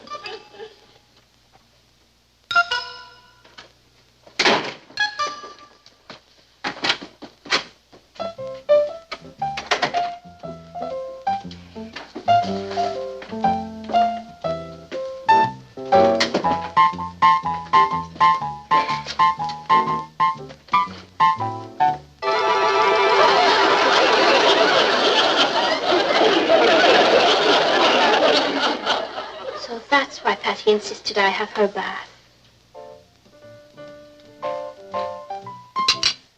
Kathy, how was your date with Ted last night? I don't know, Aunt Natalie. You were there, weren't you? Well, yes, I was there. But I'm not sure if Ted was. You see, he hates to be kept waiting, and I was an hour late for my date. Well, you gotta admit that was pretty funny. A whole bathtub full of gelatin. Oh, you think so? Well, come on, you don't think I did it. Ross did it. Well, that's right. Blame everything on me just 'cause I'm the youngest. No one's blaming you for anything, Ross. Patty, I found the gelatin boxes in your closet. So? I was framed. Were you? Don't believe me. All I know is I'll probably never hear from Ted again. Of course you will. If he's as bright as I think he is, he'll call you. Well, I gotta go. Richard the Lionhearted is picking me up.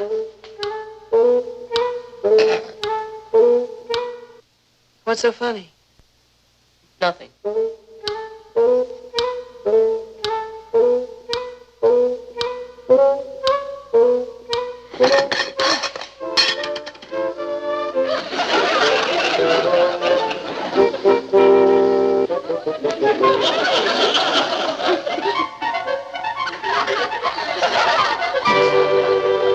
Lou!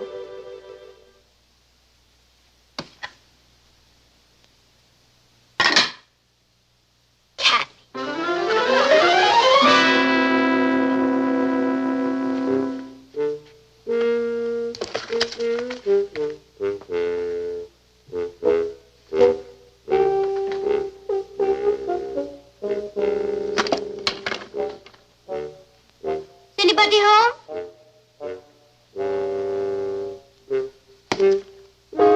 Kathy, Ted called. Wants you to go to dance tonight. Call him right away.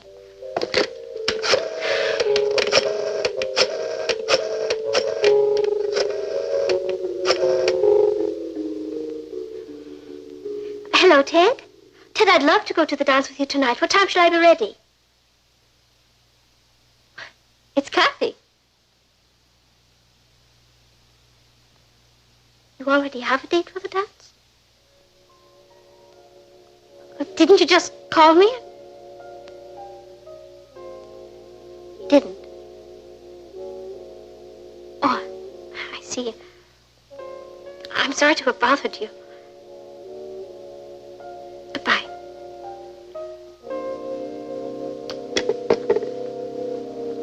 Oh, hi, Cat. Ah, there's my pen. I've been looking all over for it.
And now Ted thinks I'm chasing after him just because you left that fake message. I already told you I didn't make that message.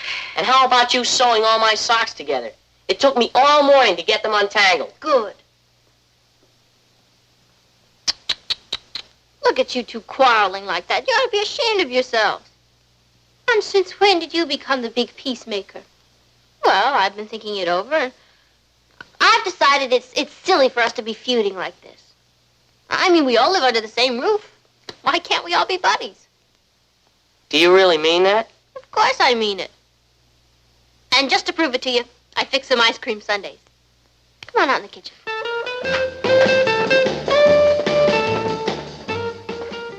Hey, look at these.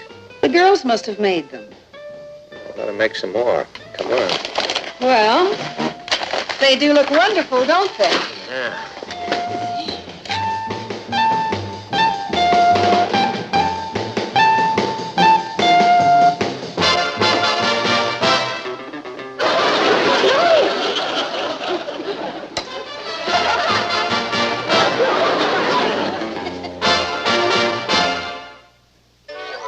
I'll have her call. Bye.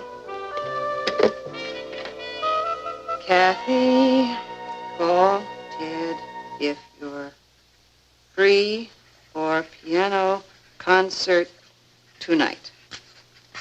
Isn't Ted the boy that Kathy likes so much? Mm-hmm. Sound like you were giving him the brush off. Boys mustn't think girls are too eager. Should you let me in on all this inside information? Too late to do you any good. I've already got you. Aren't you glad? Oh, all right. Hello, darling. Hi. You know what you're looking at? The laughingstock of Brooklyn Heights High School.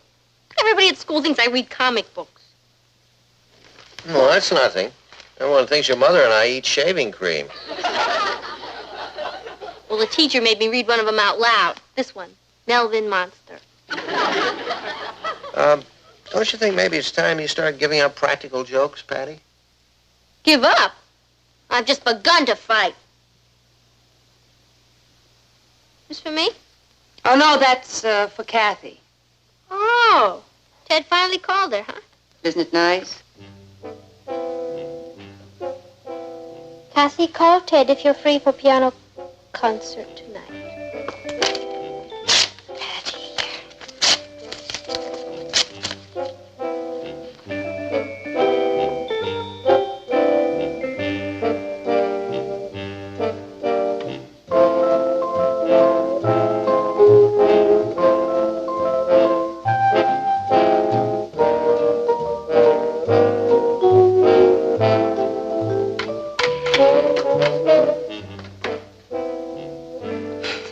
What's the matter? Well, one can't be too careful these days, can one? You mean you're suspicious of me? I certainly am. Oh, Kathy, I've given all that up. Have you? What about that phony message from Ted I just found downstairs? Phony message? You mean you didn't call him back? I can't call him back because he never called me. Yes, he did, Kathy. You've got to call him. And invite myself to a piano recital with him? No, thank you. Kathy, you're wrong, and I'm going to prove it to you. What are you doing? Saving you from your suspicious self. Patty. Hello, Ted. Hi, this is Patty. Ted, did you just call Kathy? Yeah, she's here. Hold on a minute. Hello. Yes, Ted. I did get your message, but I just got in. Yes, I'd love to go to the piano recital with you tonight. Fine. I'll see you at 8 then. Does anyone want to apologize to anyone? I certainly do. Thank you, Patty. That's okay. I just want you to know that I'm not the kind of a person who bears a grudge. A grudge? For filling my briefcase with all those comic books. Did you think I did that? Oh, no. I thought Melvin Monster did it. Patty, I did not put them there. That's okay, Kath. Let's let bygones be bygones. You have a nice time with Ted tonight. Maybe after the piano recital you'd like to bring him back here and impress him with some of your piano playing. I just might do that. Good.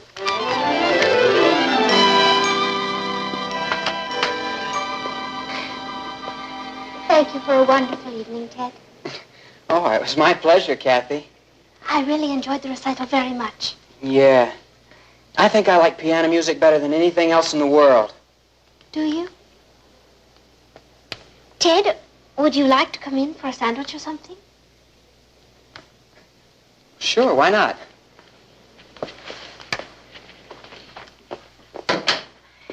Right this way.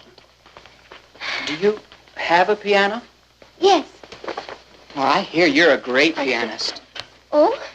Who told you that? Patty. She said I had to hear you play. Oh, I'm really not that good. Oh. Well, I did study with Professor Dansinger in Holland, and I won a scholarship at the London Conservatory of Music. Oh, you must be great. Would you play something for me? You'd really like me to? Do you play Chopin? Yes, of course. The Nocturne? Mm-hmm. Wow.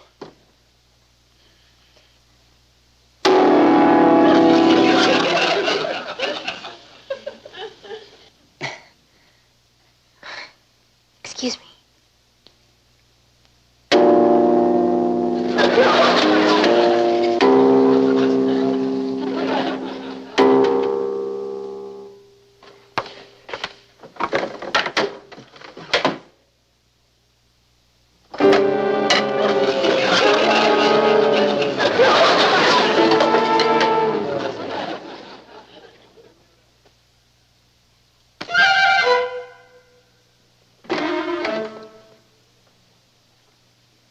Hello, Patty.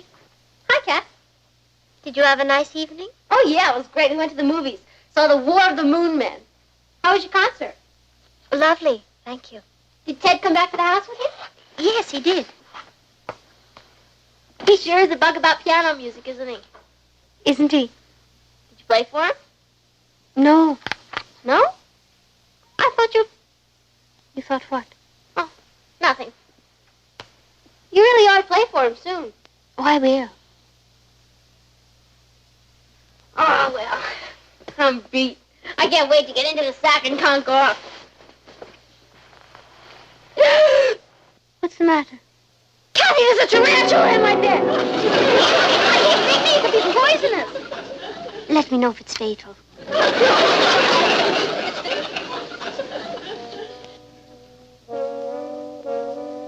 You played for him. Good night, Ben.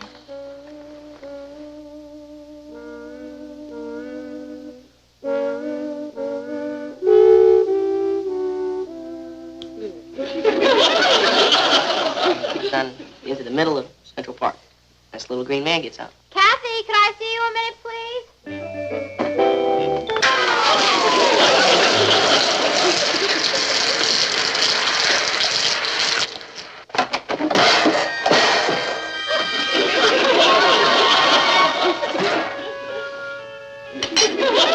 Patty, how do you turn off the stove? Can't that kid do anything himself? I'll help him. Thanks, Kath.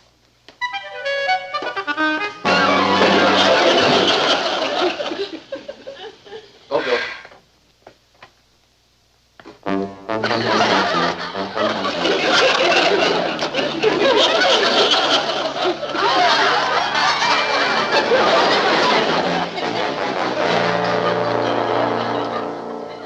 I didn't stop you earlier because I assumed you were all mature enough to behave in a responsible fashion and solve your own problems. Well, I was obviously mistaken. Now, I don't know where you got the impression that this house was the set for a Mack Sennett comedy, but I want to correct that notion right now. Whatever started this lunacy? I'll tell you what started it. Ross put a frog in my bed. I did not. Henry got there all by himself. And she tried to pour a bucket of water over me. Her only brother. Have you ever tried to empty a bathtub full of gelatin? It took me over an hour. It's better than cleaning your face with glue or drinking goldfish. Or eating shaving cream? I'm sorry about that. But what about those comic books? I'm sorry about that. You? We were trying to fight fire with fire.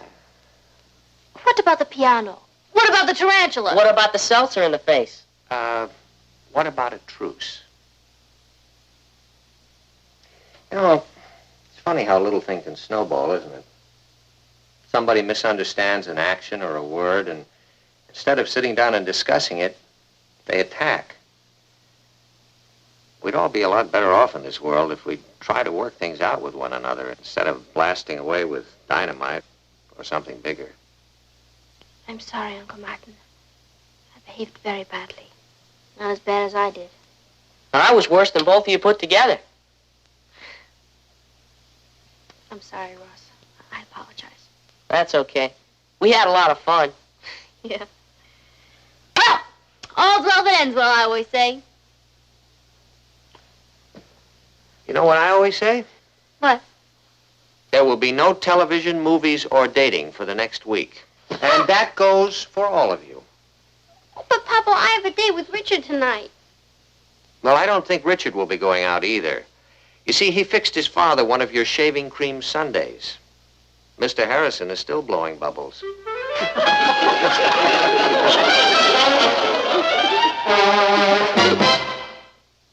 Henry! Henry! Come here, boy. Henry! Henry! Did you lose something? Henry, my frog. I can't find Henry. Oh, I'm sure he'll turn up. Henry. I guess Papa was right. It was getting a little out of control. But it was fun while it lasted. Well, I'm glad it's all over. Yeah, so am I. Well, good night, Kath. Good night, Patty.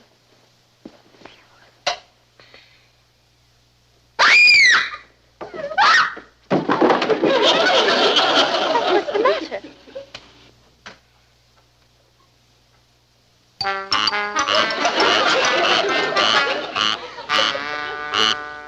You said it, Buster. Now, here's my plan. Tonight, while Ross is asleep, we're gonna shave off his hair, paint him blue. From now on, I'm fixing all his lunches myself, and tomorrow I'm gonna give him a ride up.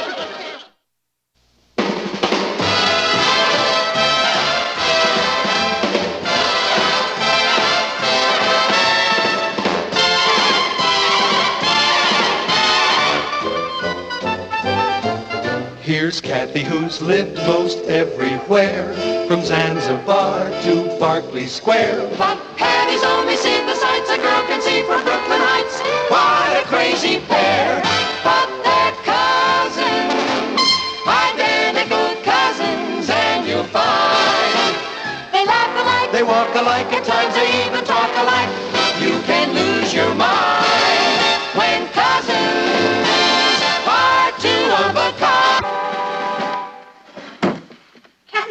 my curlers? Oh, they were on your dresser, Patty. I know. What could have happened to them? The monster. Who? Ross. He's done it again. Ross! Ross! Shh, not so loud. My hamster's asleep. Did you take my curlers again? I only borrowed them for a little while. I told you to keep your hands off them.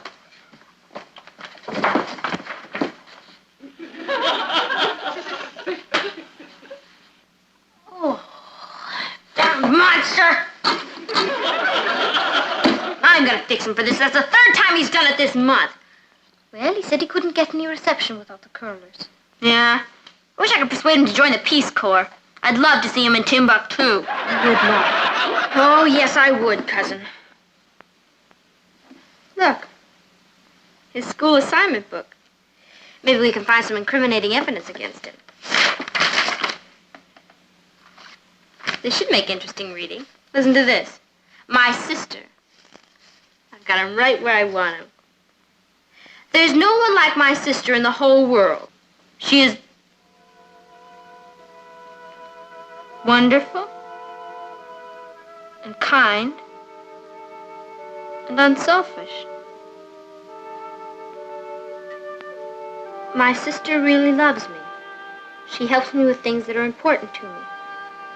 I'm going to enter the Midget Derby this Saturday, and my sister is building me a racing car. We are going to call it Lightning. I don't know of any other sister in the world who would do that. Gee. I wonder why he said I was building him a racer. He was just dreaming out loud, Patty. Look, there's an A at the top of the page. Do you know what that means? It means he got an excellent. Oh, it means more than that. It means he turned it into his class. He wanted them all to think that his wonderful, kind, unselfish sister was building him a midget racer. And you know something? I am.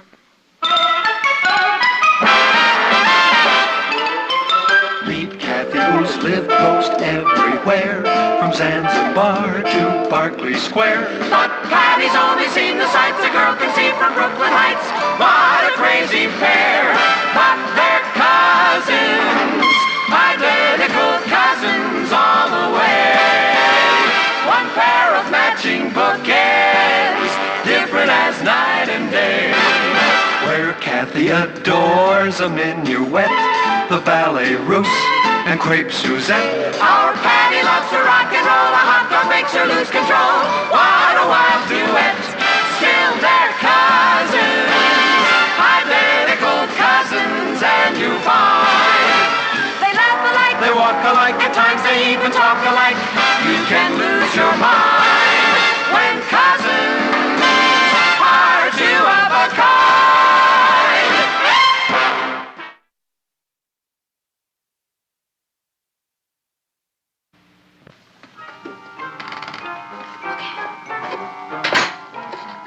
I tell you this will make a perfect seat for him. And I tell you it's too small. Well, I'm going to prove that you're wrong.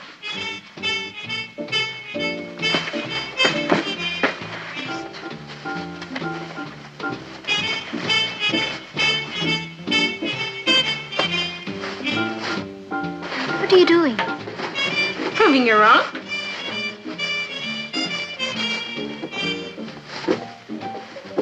Okay, Russ. There we go.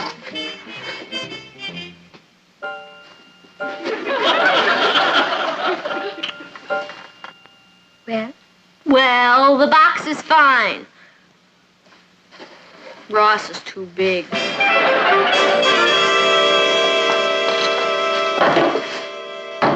There. There what? Where's your imagination? Can't you see Ross sitting in that? Proud, his head held high, whizzing past the others. There he goes. He's out in front. Comes to the finish line. He wins! Listen to the cheers. Patty, there's no car. Rome wasn't built in a day. Now, we need a frame to go under the seat.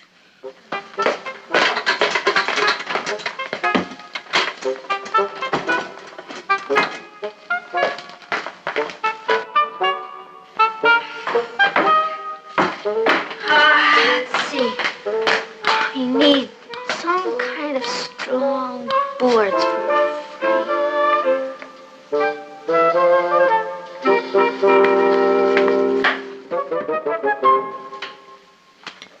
Oh, Nat, I'll probably be a little late for dinner tonight. The UN Committee on Human Relations is holding a press conference. We could use a committee on inhuman relations around here. What do you mean? Oh, I don't like the way Patty and Ross are getting along. She's been yelling at him a lot lately. Oh, I'll have a little talk with her tonight. Well, have a good day. Goodbye, dear. You too.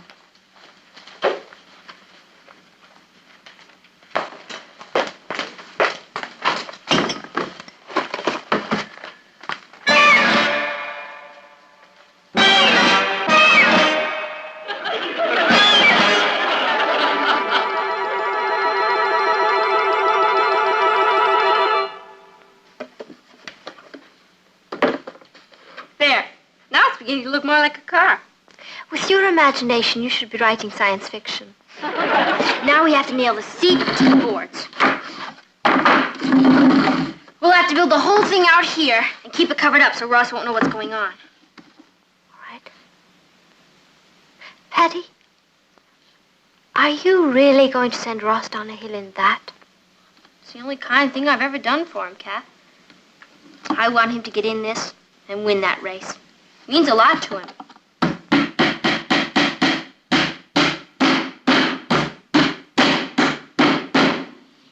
He was right about one thing. What's that? He does have a wonderful sister. Thanks.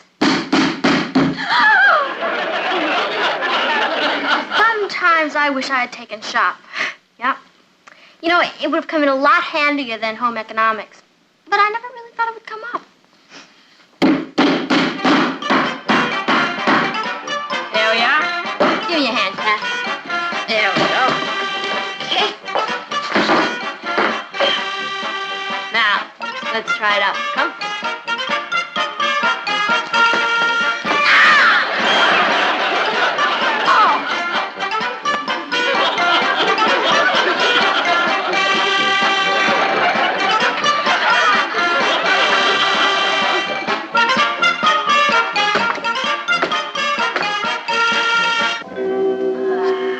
It's a winner. I can feel it. What about wheels? That comes next. As I can see it, the problem is to find some kind of a thing to attach the wheels to the car with and still leave them loose so that they can turn. Fortunately, it's already been invented. It's called an axle. That's right. That's that long rod where you put the wheels on both ends.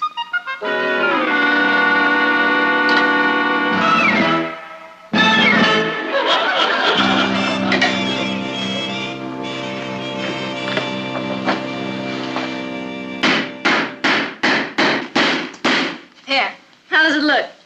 Well, it's going to make the car awfully wide. Well, who wants a narrow car?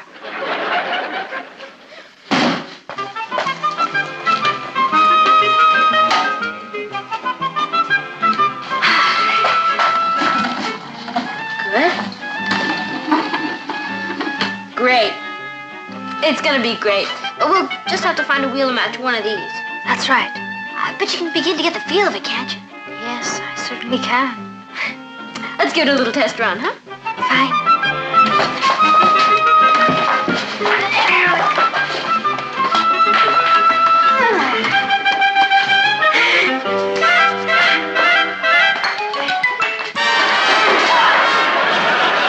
Are you all right? They don't build them like they used to. Hello? Oh, hi, Rich. No, I can't go. I'm busy. Oh, I'm working on a project. Well, no, I can't make any plans for the rest of this week. I'll be free after Saturday. Righto. Bye.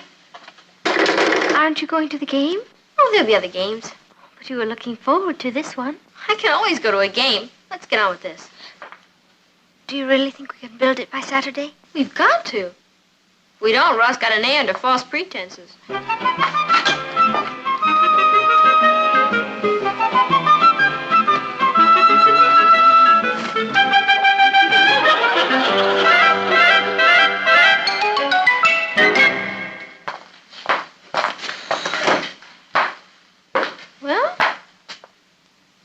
it's great.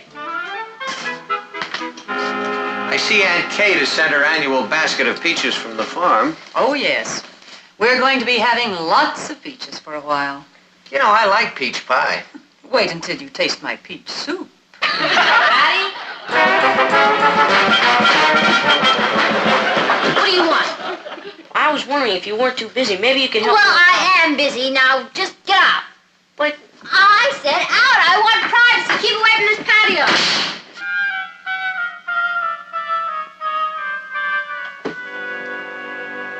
I told you I didn't want to see you in the patio again. well, all I wanted was... I said out. Now, come on, be it. Okay. What's gotten into Patty? I don't know. Well, you know, she sounds like she really hates Ross. Is everything all right, son? Sure. Fine. Did you do anything to upset Patty? Yeah. I breathed. She just can't stand having me around. We'll see about that. I sure hated to talk to a winning racer that way, but I had to keep him away from here. Then it will all be worth it when he sees the car. You bet it will. Patty!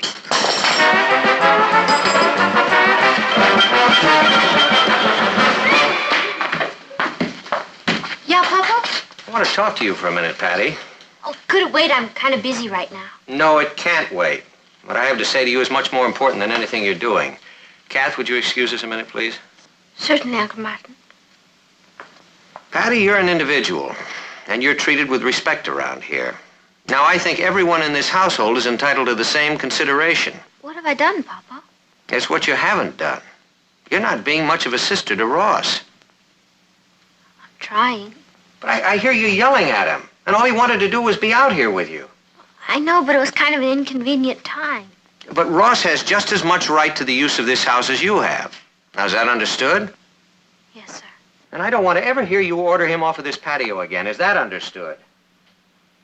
Yes, sir. You know, I think that having a brother or a sister is one of the greatest privileges in the world. You should appreciate it more. I know. Well, I can't force you to love your brother, but I do intend to see that you respect him. I do, Papa. Well, then it's time you started acting like it. I want you to think this over, so you go on up to your bedroom. And you stay there.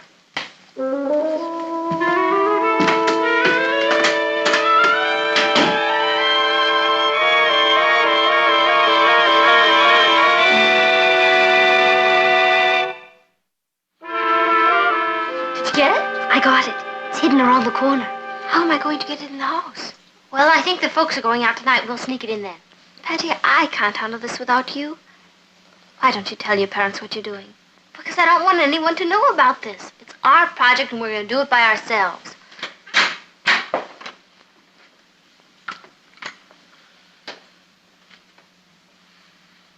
You haven't touched your lunch. I wasn't hungry. I had a talk with your father. If you think you can treat your brother civilly in the future, it won't be necessary for you to stay in your room any longer. Yes, ma'am. And I'd like to say one thing more. I'm very disappointed in you, Patty.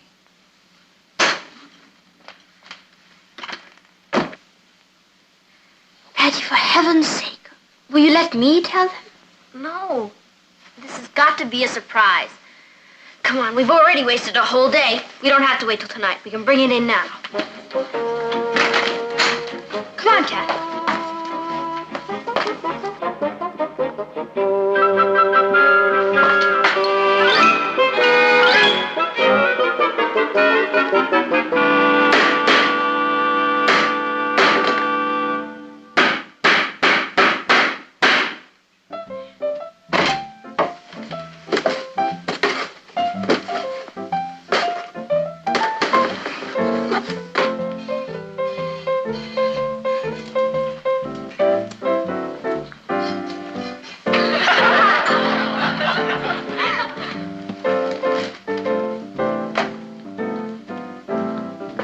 Kath?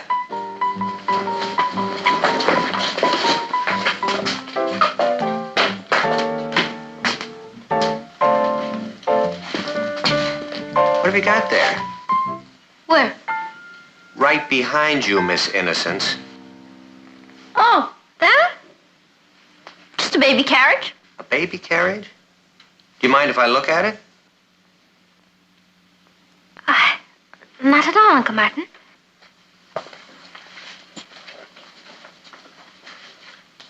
What's under that? Under what? It's just something Patty and I are building. Well, it's beautiful. What is it? It's a racing car. You're interested in racing? Not exactly. It's for Ross. Oh, but please don't tell him. It's supposed to be a surprise. Patty, what makes you think Ross wants a racing car? He wants it more than anything in the world. Here's a school assignment book.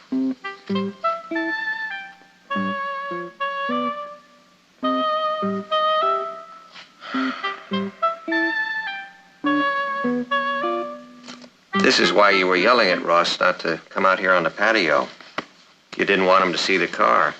Little monster almost caught us. Patty, why didn't you tell me about this? You always taught me that when you're doing something nice for someone, you don't go around advertising it. Boy, I owe you an apology. Maybe several. That's okay, Papa. You won't tell him, will you? I won't tell him. Thanks. Then it's all right if we finish it, Uncle Martin? It's all right if you finish it. You know, I think you could use another mechanic around here. Do you think you'd let me become a member of the team? Mm-hmm.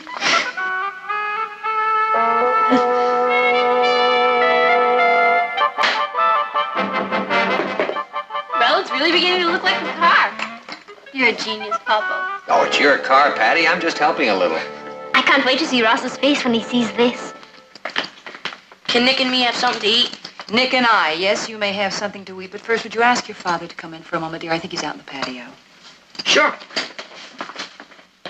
Dad?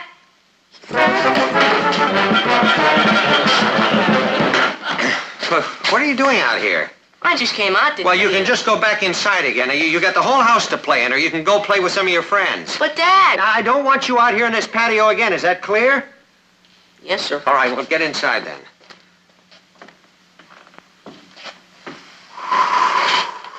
Poor kid, I hated to yell at him like that, but we can't let him stay out here, right? Right. He's an inquisitive little devil. Yeah. I think you better get him yourself, Mom. He threw me out. I'll be right back.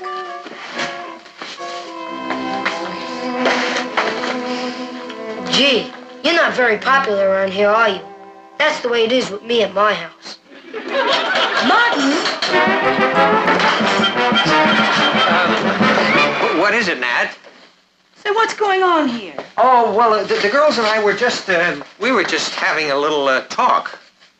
That's my good sheet. And my shelves, and my curtain rods, and my peach basket. And what's that? It's all right to tell her? I guess we have to. Patty, I don't care what's going on. You're in trouble.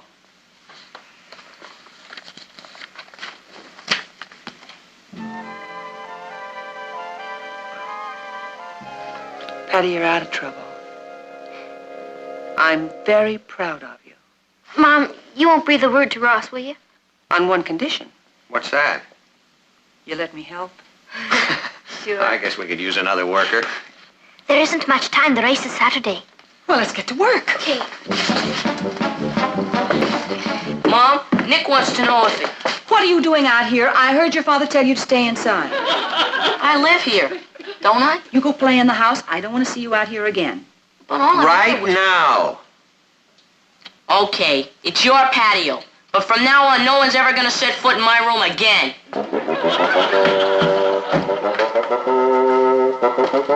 Where are you going to run away to this time? I don't know. I thought maybe your house. Won't your folks come and get you there? It'll be 3 or 4 months before they even realize I'm gone. I guess I could hide you in my room. And at night I'll smuggle food up to you. Is your mom a good cook? Fair. She makes pretty good lasagna. My mom's a great cook. Maybe your mom could get some recipes from her. Yeah.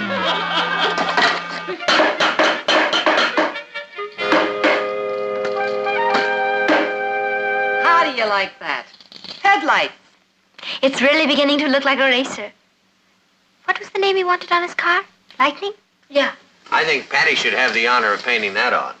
Thanks, Papa. Boy, it's amazing how you can get so much stuff in one lifetime. Aren't you going to say goodbye to your folks? What folks? I'm sure they love you. They just don't know how to communicate. They've grown tired of me. You know what they say. Familiarity breeds contempt. I guess so. First it was Patty, then my dad. But I mean, when your own mother turns against you, what have you got left? Lasagna.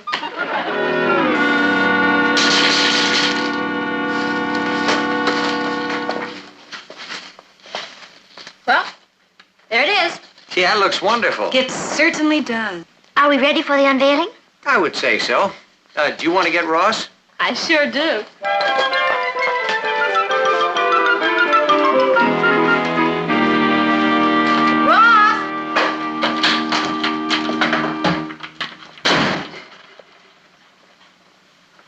Oh, hi, Nick. Hi. Papa wants to see you in the patio. There must be some mistake. My name is Ross Lane. I'm not allowed in the patio. Who says so? Half the population of New York. Gee, sensitive. Because I don't like to be screamed at all day and all night? Well, I'm going where people are kind. There are some pretty kind people in the patio. Why don't you go see what Papa wants? All right. Then I'll be free. Come on, Nick.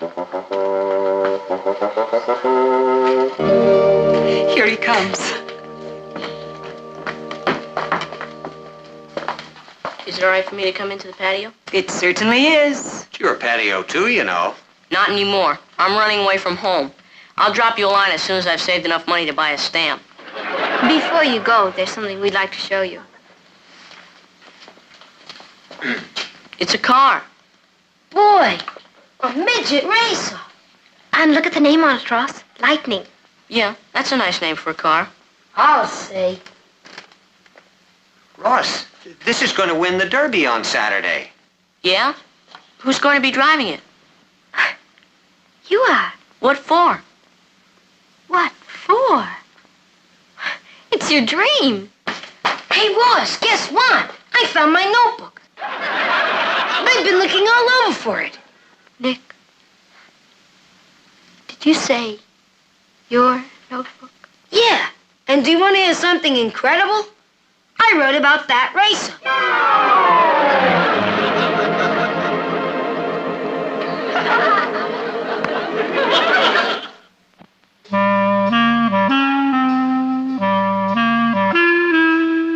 Well, it was fun while it lasted. What are we going to do with the extra car? What extra car? Well, there's the one outside and the one your sister built for you. Are you kidding? Dracula wouldn't lift a finger for me. What about all those nice things you wrote about her? I was going to leave it where she'd find it, hoping she'd feel ashamed of herself and help me build the car. He laid a trap for someone else and Stupid Head fell into it. Oh, don't feel bad, Patty. I appreciate what you did for me, even if it wasn't for me. Why don't we give the car to Nick? Do you mean it? Certainly we do. That's a great idea, Kath. Gee, I don't know what to say. Don't say anything. Just go out there and win for us. I will. I'll be right back. Where are you going? To pack my suitcase. I want to move into your house.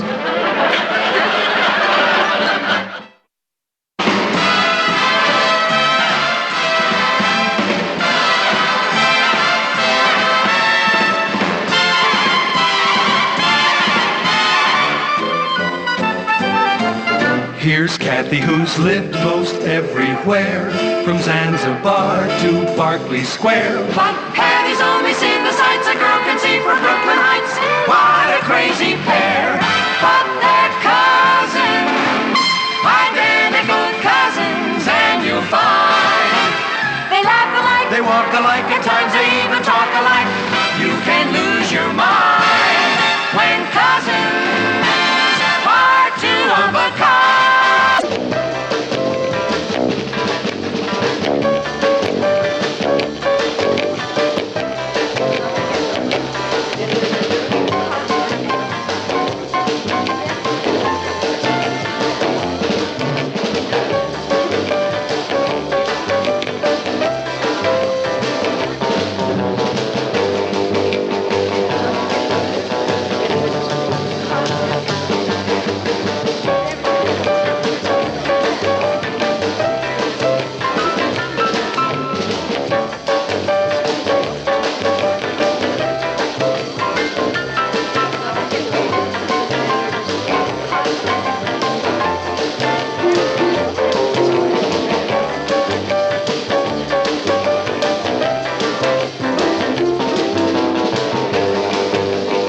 Zanzibar to Berkeley Square. But Patty's only seen the sights a girl can see from Brooklyn Heights. What a crazy pair, but they're cousins, identical cousins all the way. One pair of matching bookends, different as night and day. Where Kathy adores a minuet, the ballet russe, and crepe Suzette. Our Patty loves to rock and roll, a hot dog makes her lose control. What a wild duet, still they're cousins, identical cousins, and you find they laugh alike, They walk alike, at times they even talk alike. You can lose your mind when cousins are two of a kind.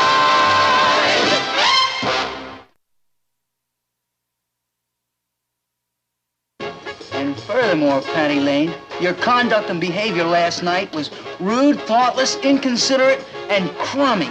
Hello, Richard. Oh, hi, Kathy. Sit down. Thank you.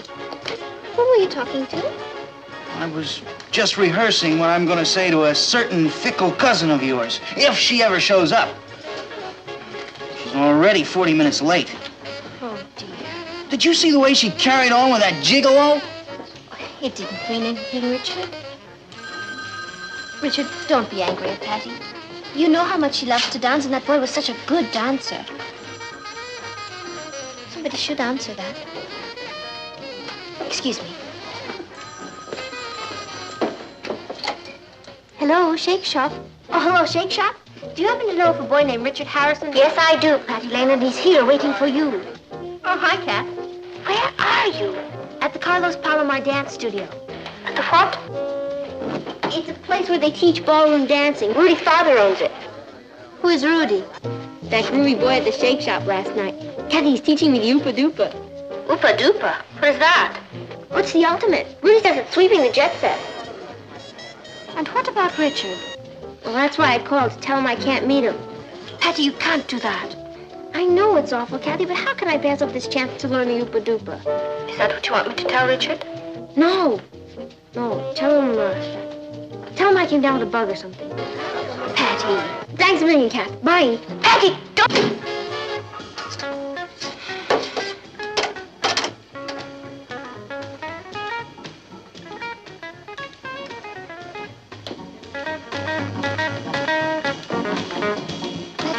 Richard.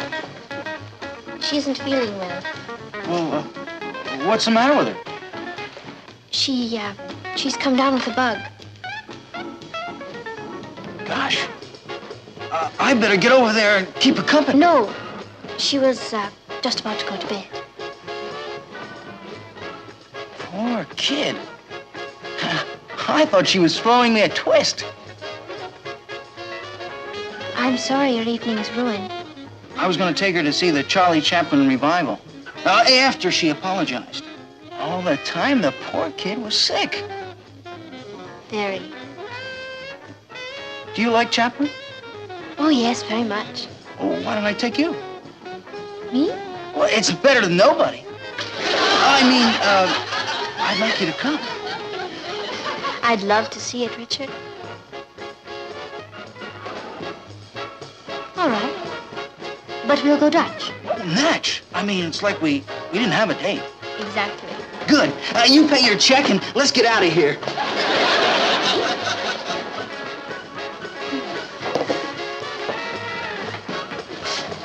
Thank you.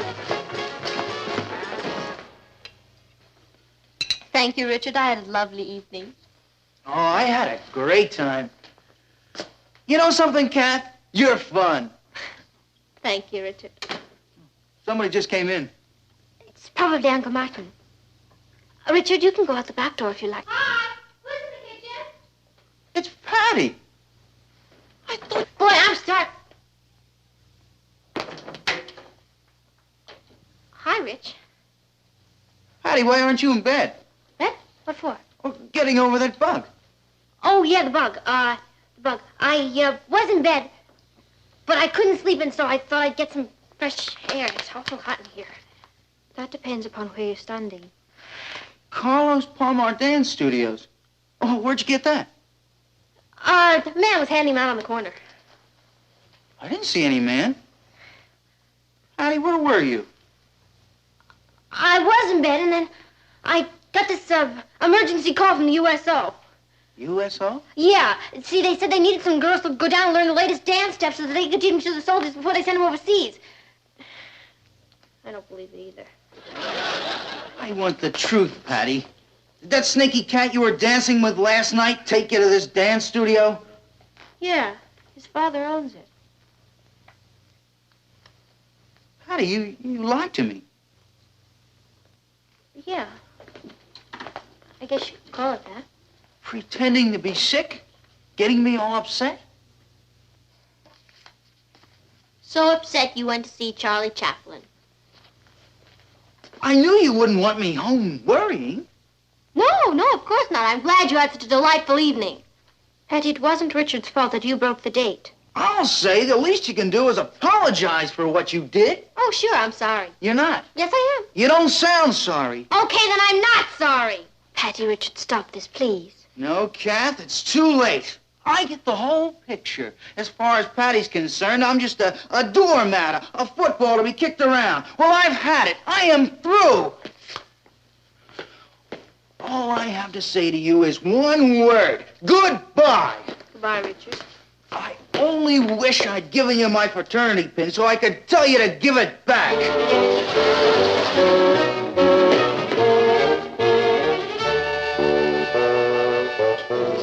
Patty, how could you do that? He'll get over it. He always does. That's not the point. No, that isn't the point. I'm mean, rotten, and wicked, and Richard is a sweet, lovable little mouse. Could a mouse like Richard teach me to do this?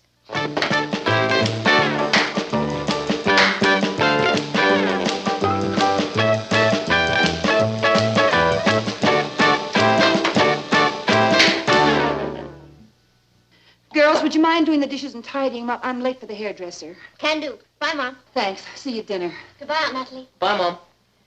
Okay, Ross, on the ball, KP time. You know, I read an article in the newspaper.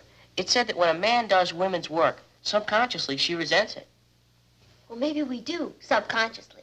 But unless you want a kick in the pants, consciously, I'll get it. anything to beat the rap. Hello? Oh, hi, Richard. I told you you'd come crawling back. You want to speak to Kathy? Just a sec. Oh, Kathy, it's for you. It's Richard. Are you sure? That's what he said. Patty, you talk to him. What for? He asked for you.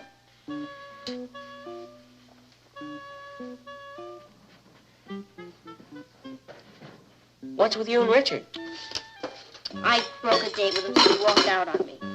He's smarter than I thought.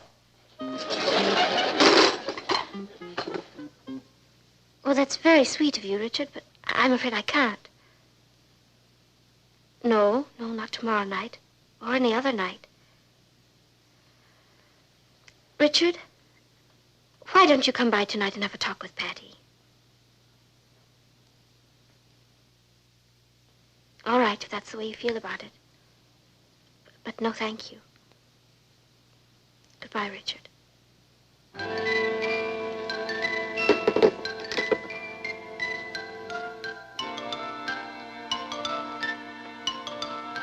Patty, Richard asked me for a date. Oh? What'd you say? I said no, of course. I don't see why. He's available. Not really. He happens to be yours.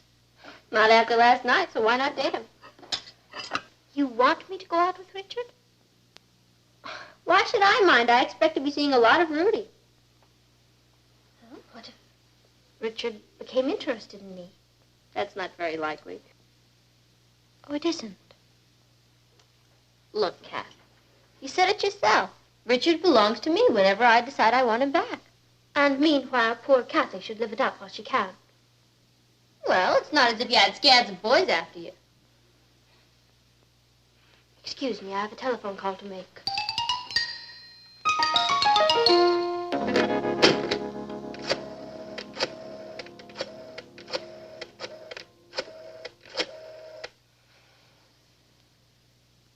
Hello, Richard? It's Kathy. I've changed my mind. I'd love to go bowling with you tonight. I'll see you at 8 o'clock. Goodbye.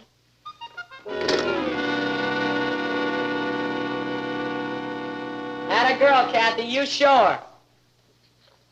Fiend, were you eavesdropping in the hall? Certainly not. What do you think I am? I was hiding in the closet. You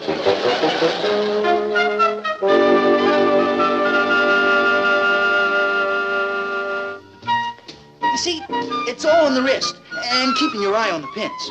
I'll try to remember that. Plus, natural coordination. Either you have it or you don't. And you have it, Richard. Anyone can see that. Yeah, I guess I do. I say something funny? Oh, I was just thinking about how I forgot to let go of the bowling ball. Oh, yeah, that was a riot. Hello, Patty. Hi, Kath. Hi, Rich. How was your evening? Terrific. Richard's teaching me how to bowl. She's quite a little pupil. I'll bet she is. Would you like to sit down, Patty? No, thanks, Kath. I was just about to make a phone call.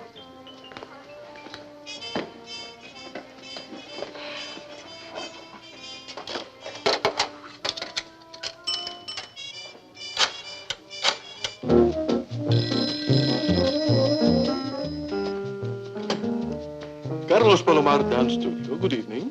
Carlos Palomar at your service. Hi. Could I talk to Rudy, please? Oh, I'm sorry. Rudy's giving a lesson. Oh, would you tell him Patty Lane called? Sure. You want to leave your number? No, Rudy has it. You're telling me.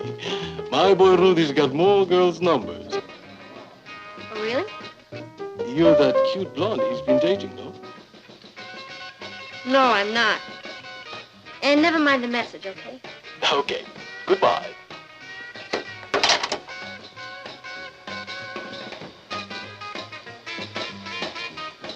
He was never that funny when I dated him.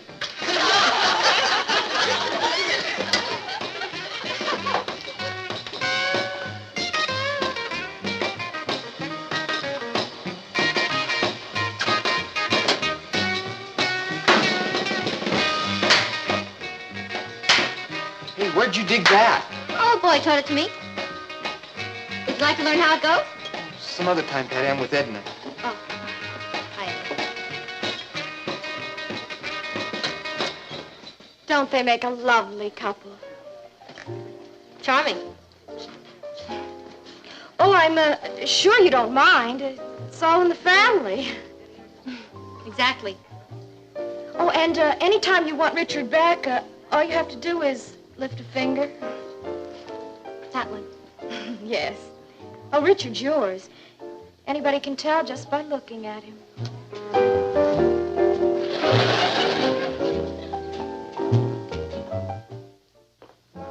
So what's keeping Patty and Kathy? They said they were ready 20 minutes ago. Well, they should be down in a minute. If you want to live to school, you better hurry. Well, at least you're ready. What are those girls doing? Patty's fixing her hair again, and Kathy's changing her dress again. All that fuss just for school? Not exactly. They're in Trianglesville. Where are they in English? Patty and Kathy are after the same boy. A new boy? An old boy, Richard. Patty's Richard? Correction, Patty's ex. And now he's making a scene with Kathy. So Patty's bugged. It's amazing. All this primping and plotting just for Richard Harrison. Yeah. Ain't love peculiar? Spooky, man. I'm sorry to have kept you waiting, Uncle Martin. I'm ready. So am I.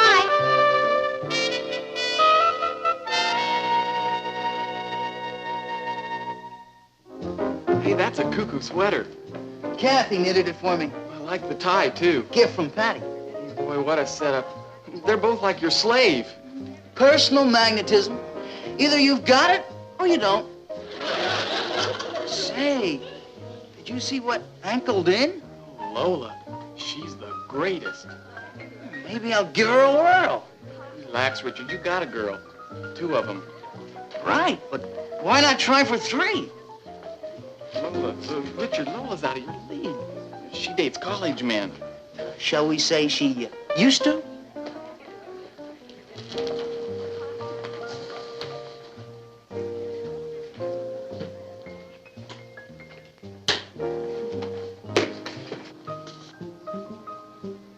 looks like irresistible. Hello, Richard.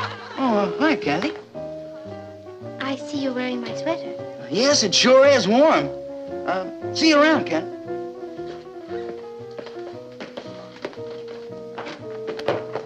Hi, Rich. Hi, Patty. I was hoping you'd be here. I was just leaving. Oh. Take it easy.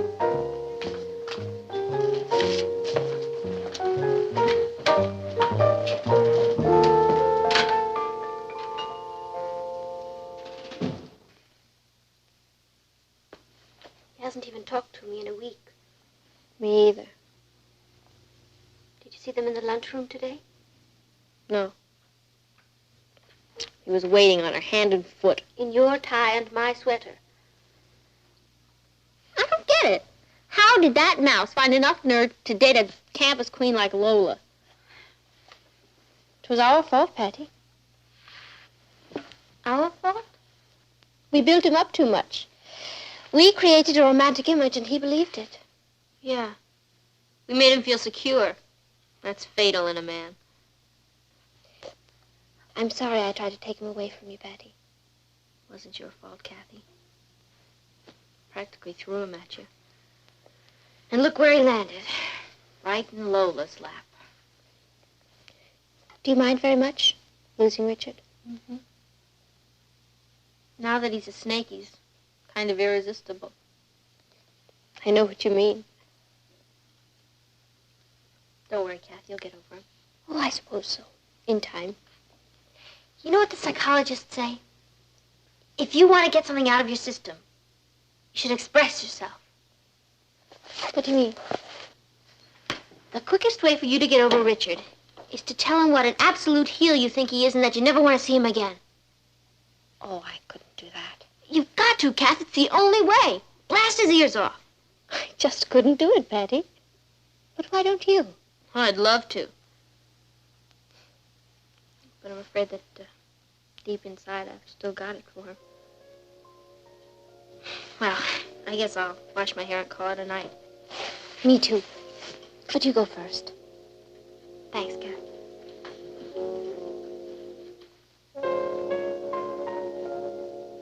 Well, at least we're back on the beam, huh? Right.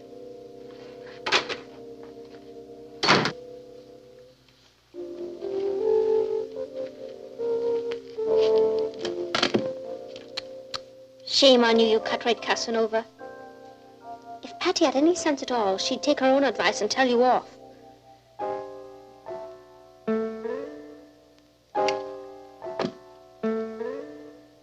As a matter of fact, that's exactly what she's going to do. Boy, I wish Kathy were really tough enough to blast him.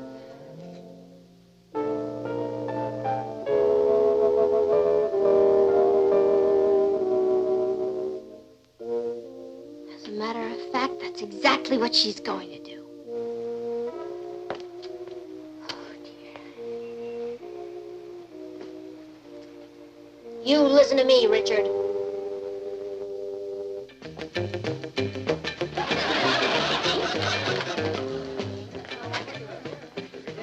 Hi, Lou. Hi, Patty. Have you seen Rich around? Yeah, he's over there waiting for a... He's over there. Thanks. Rich, I want a word with you. Sure, Patty. Sit down. No, thank you. I just want you to know that you're a two-timing, fat-headed, girl-crazy heel, and you're never, never, never to talk to me again. Do you understand? Okay, Patty. I get the point. What's more, I want my tie back. Never mind.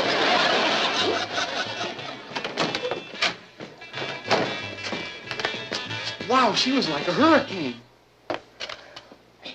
Richard, I want a word with you. Richard, I want a word with you. Fortunes of war, dear boy. A man of the world must expect these, incidents. You can say that again. And you better say it fast.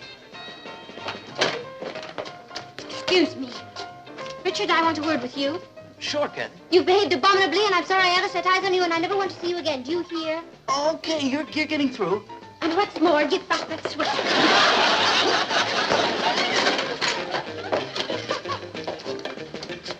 Wow, Wow, wow, wow. It ain't all jam being irresistible. You know the saying, you can't make omelets without breaking the eggs. You're cool. Why not? After all, I still have Lola. Want to bet? Oh, hi, Lola. I've been waiting for you over an hour. Flake off, Junior. The first team's back in town.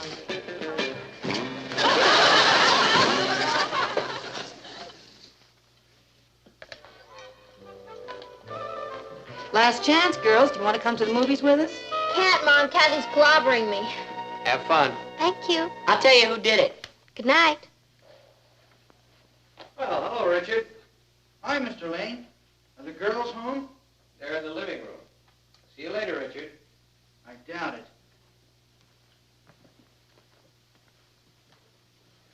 Like hi. It's your move, Patty. I just came by to apologize for behaving like such a cut-rate Casanova. I suppose it'll be years and years before you even want to talk to me again. I can't blame you. I just want to say I'm sorry.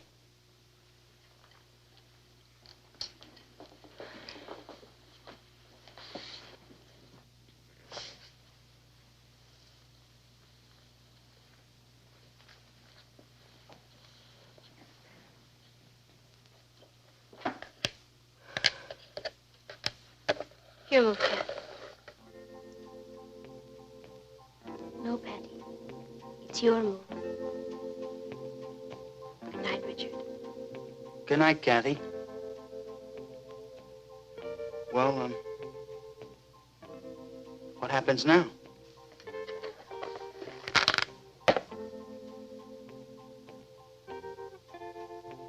Why don't we start all over again, huh? Hey, that's a great idea. Hey, Rich, there's a big dance Saturday night, and I thought you and I could... maybe you better take some lessons in the Oopa-Doopa. Hey, I could get you a discount at Carlos Palomar's dance studio. Rich, by the time they get through with you, you won't know it's you. You'll be beautiful.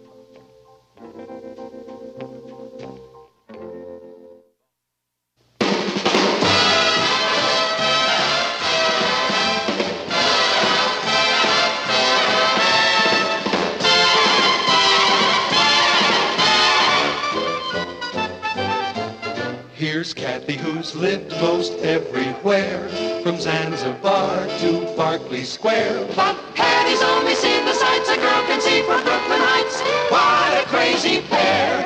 But they're cousins, identical cousins, and you'll find they laugh alike, They walk alike, at times they even talk alike. You can lose your mind.